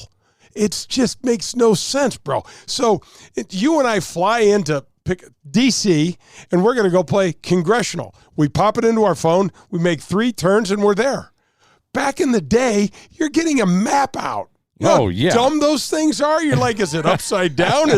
Am I even in the right spot? I mean, And your phone calls were done out of your hotel room, Right, and- with a card that you probably had to charge. Exactly. I used to have MCI. Remember MCI? I use the same thing. Disaster. Yep. And then, or you're driving in the car and you're lost. What do? Yeah, Payphone. absolutely. I tried to explain this. I bet you, I don't know if you've ever had my this kids conversation. have no idea. No, they're like, you did what? You put Yeah. a dime in what? Right. And they're like a dime. They don't even know what coins are anymore. So that part of the PGA Tour, you know what the best part was, Danny? The playing part. To be able to get out there, and I'll never forget. I'm standing, waiting for a spot to open at the driving range at my first event, and right next to me, where I'm hitting balls, is Tom Watson. Amazing. And I'm just watching him rip these 3 irons out of, and I'm like, here we go. So do you shake hands with him? I mean, Here we you don't go. want to interrupt his preparation, but do you talk a little bit? Not before. Like that would be done after. Yeah. Like if you're practicing after. No, I'm just saying like a handshake. Hey, Mr. Watson, how are you? Yeah, I would do that more. Like what I did was I would watch them, and if they're headed to the lunchroom, I'd act like I'm going to go in there and eat and introduce myself like that. I'm like, I did this with Tom Weiskopf and I said, hey, Mr. Weiskopf, he was practicing on a Tuesday, and it was down at the Byron Nelson. I'll never forget this because I loved him because he was tall. And Andy North helped me a lot because he was tall as well. But Danny, there weren't tall. There's nobody over 6 feet tall. And you're about then. 6'5". I was about 6'5". Tom Weiskopf was not quite as tall as I am, but he was a little more muscular than I am. And I said, Mr. Weiskopf, do you mind? My name is Jay Delsing. I'm a rookie on the PGA Tour. I just love your golf swing. You mind if I just watch you hit balls? He goes, come on, quit calling me Mr. White. He couldn't have been nicer. So, you got any questions? I'm like, yeah, how do you do that? you know what I mean? Even the pros are asking. How do you do that, man? I was 23 years old and I can't do that. Yeah. I want to do that. I want to get better. And so, man, when I think back on it, was just, the term drinking from a fire hose, that's kind of like what it was, D. Just, you're trying to do so much and you really don't know what you're just running around. When I asked Michael about, did you hear from the other guys or gals, PGA of America professionals, and he said that may have been the best part because I heard from thousands of them, which was really cool. Really cool. And for him to do what he did. Because they're the unsung heroes of a lot of this. No question. No question. We talk about growing a game by talking about it. They're living it, Dan. They're out there every day. They're picking the range. They're folding the shirts. They're sweating out there, doing the scoreboards, doing all of that real glamorous stuff that, listen, we got to have it. And without it, the stuff doesn't work. And, I think of Brandon Smith and Smitty's staff over at Norwood, and we go over there a lot, and we see them pounding away. And Mike Tuck, Tuck staff too. We've been able to play Belle Reve a few times this fall, and he's got JD over there. He's got Brian Fote is teaching. He's got Jeffrey. How many fittings are we watching Jeffrey under that that tent over there with his TrackMan? And so there's guys like that all over the place. We picked 2 of our favorites, but there's guys like that all over the place doing that stuff, growing the game and just making the experience good. As we head down the stretch, let's get to some emails. You can email us, jay@jdelsinggolf.com, jay@jdelsinggolf.com. This is Stuart in the Central West End. Jay, wow. Yeah. Stewie, I love it. Jay, I've been playing a lot of golf. Weather is turning. Yep. In terms of my ball flight, doesn't seem to be the same. Yep. Not getting the same distance. What should I do? Well, you got to club. And that's true. You got to take more. Up. You got to take. Yep, exactly, Danny. We talked about this the other day. You got to take at least a club, maybe a club and a half. The golf ball doesn't perform until it gets over 80 degrees. Once it gets up in the 90s with a bunch of humidity, then it becomes a super performer. But it does, so you'll get that ball that'll stay in the air. You can get an extra 5-8 yards out of some of those shots, and you'll feel that pop. But there's actually a feeling that I feel now with it where it almost feels like it's literally a rock. Yeah. Where that Pro V just kind of falls out of the air. And you've got to take, I would say at least a club, but I'd think club and a half. Fall golf can be tough around here. I agree. Windy, gets cold, It's tough. And they're starting to winterize the golf courses, D, and they're Exactly. doing a bunch of aerification, and they're taking care of all that stuff, so it's beautiful next year, and you got to do it. But we still want to play. And so you're going to get out there. You get lousy lies. The fairways aren't quite as good. If they're zoysia, they're starting to turn. The greens are going to be, again, winterized, and it's got to happen. But the other thing is that wind. We get no inclement weather for the most part in the summer except for rain. And when you have to play at wind, Danny, and we talk about this, and we'll talk about it again in March and April when we start playing a lot again in the Midwest, the golf courses aren't in good shape. Your game, you haven't been playing, and the course conditions with the weather are as hard as they are all year. Michael in St. Louis wants to know, Jay, what do you do over the winter in terms of exercises that are specific for golf? Yeah. You get into the winter, you can't go out and play. No. Now you can go to a heated bay like at Family Golf and Learning Center and pound some balls off a mat. Yep. But what are some exercises that are specific for golfers that you work on? Yeah, so Danny, so Michael, that's a great question. Age dependent, obviously, but if I were to give you one thing, and one thing only, stretch. It doesn't sound sexy, but get your butt on the floor, stretch your hamstrings, stretch your back, and stretch your arms, and just try to stay flexible. Trust me. If you had a mirror and looked at me, you'd be like, let's just put this guy down. He's 63 and he needs to go away. Happy birthday, by the way, this past week. Happy birthday. Thank you very much. Thank you for my gift. You shouldn't have done it, but it's delicious. You bet. Thank you. But that would be the one thing. You've got to stay flexible. It's just crucial in the game. It's more important than lifting weights. But if you can, there's a buddy of ours, Jeff Palazzaro, has a program called Strong 18. And I know your son Luke has messed around with it before. It is a great program. Look that up. There's an app you can get on your phone. If you want to get in the weeds and get into some really developed programs, that's a really good one. But stretch a little bit. If you get the Family Golf and Learning Centers, get your butt in front of those simulators. They're fun. You can have a sandwich at lunch or something like that while you're taking a little time off and get some swings in. Well, I would say that stretching has to be a critical part of what we see now on the PGA Tour. These guys are jacked. And they are jacked. You cannot get tight. You can't get limited with how you stretch or in terms of flexibility. So I would assume that's got to be huge for those guys. Oh, Danny. Maybe number one. Right. It's everything. I mean, for Tiger, the biggest thing that he did besides the lifting is the stretching. And he came from a point of being almost hyper flexible.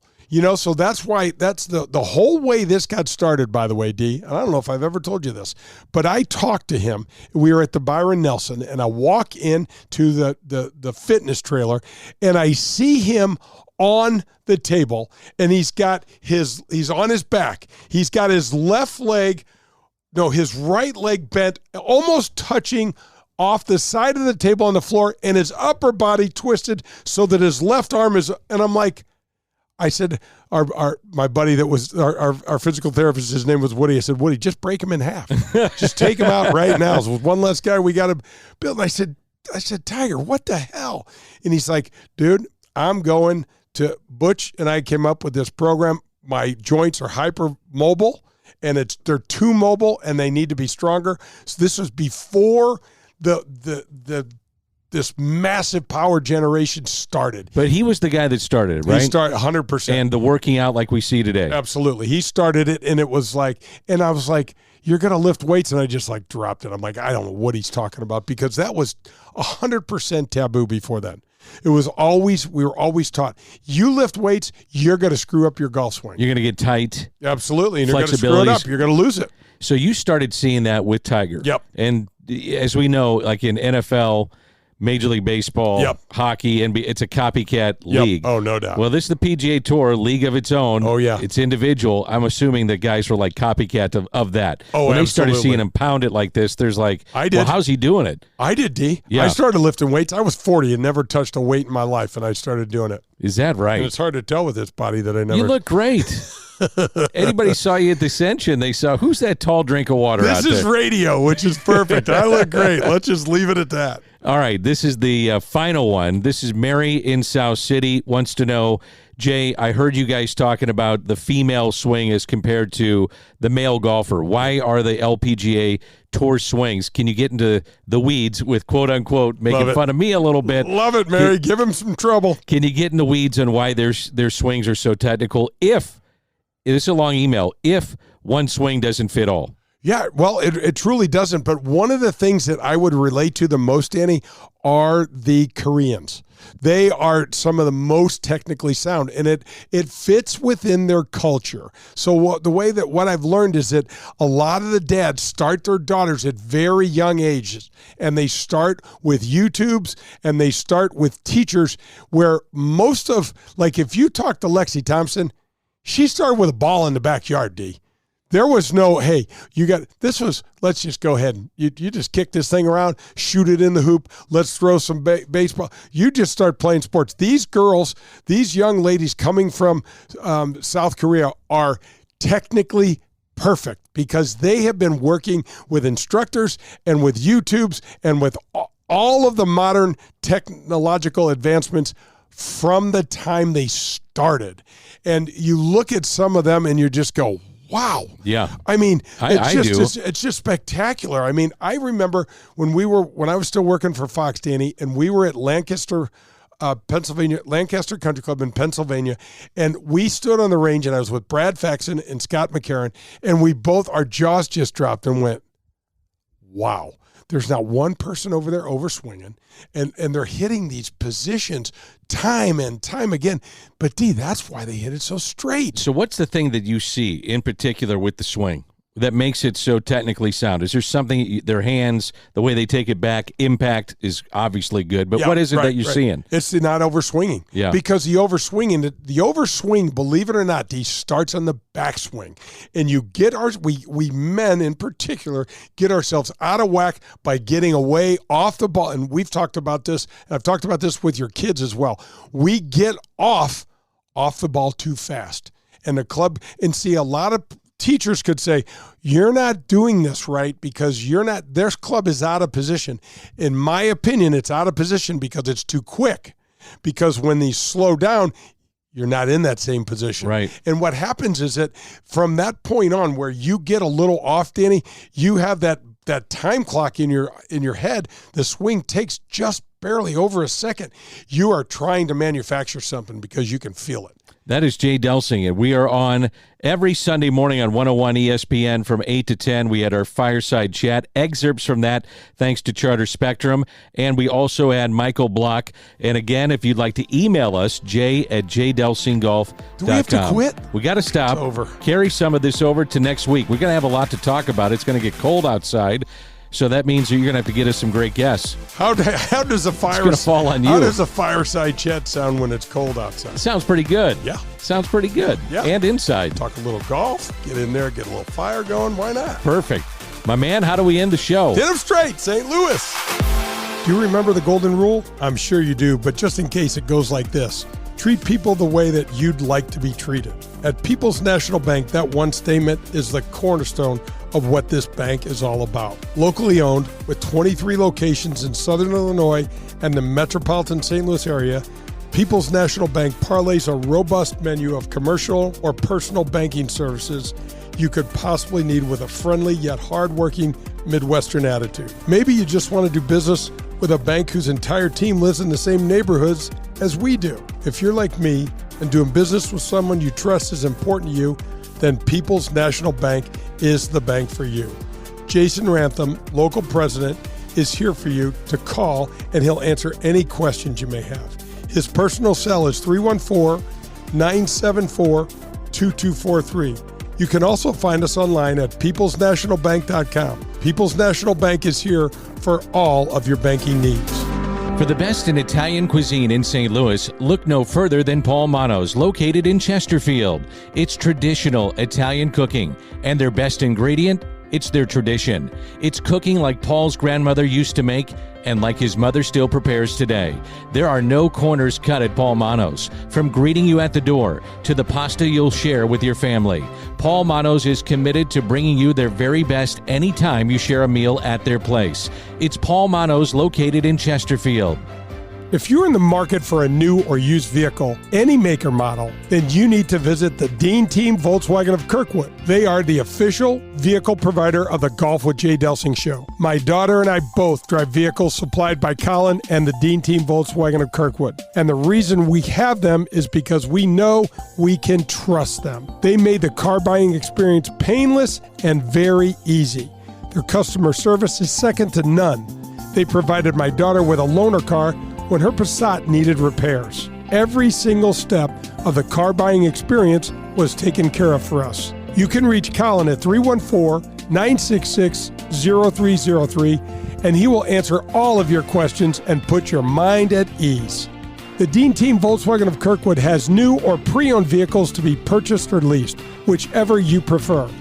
Once you visit the Dean Team Volkswagen on Manchester and Kirkwood, you'll become a customer for life because they'll treat you like family. The Dean Team Volkswagen of Kirkwood, the official vehicle provider of the Golf with Jay Delsing show. Get ready to watch the legends of golf up close when they compete at historic Norwood Hills Country Club right here in St. Louis. The Ascension Charity Classic will be back again with some of golf's greatest names. Steve Stricker, Padraig Harrington, John Daly, David Duval, Bernard Longer, Justin Leonard, David Toms, and more will compete returning September 3rd through the 8th. Visit AscensionCharityClassic.com for information.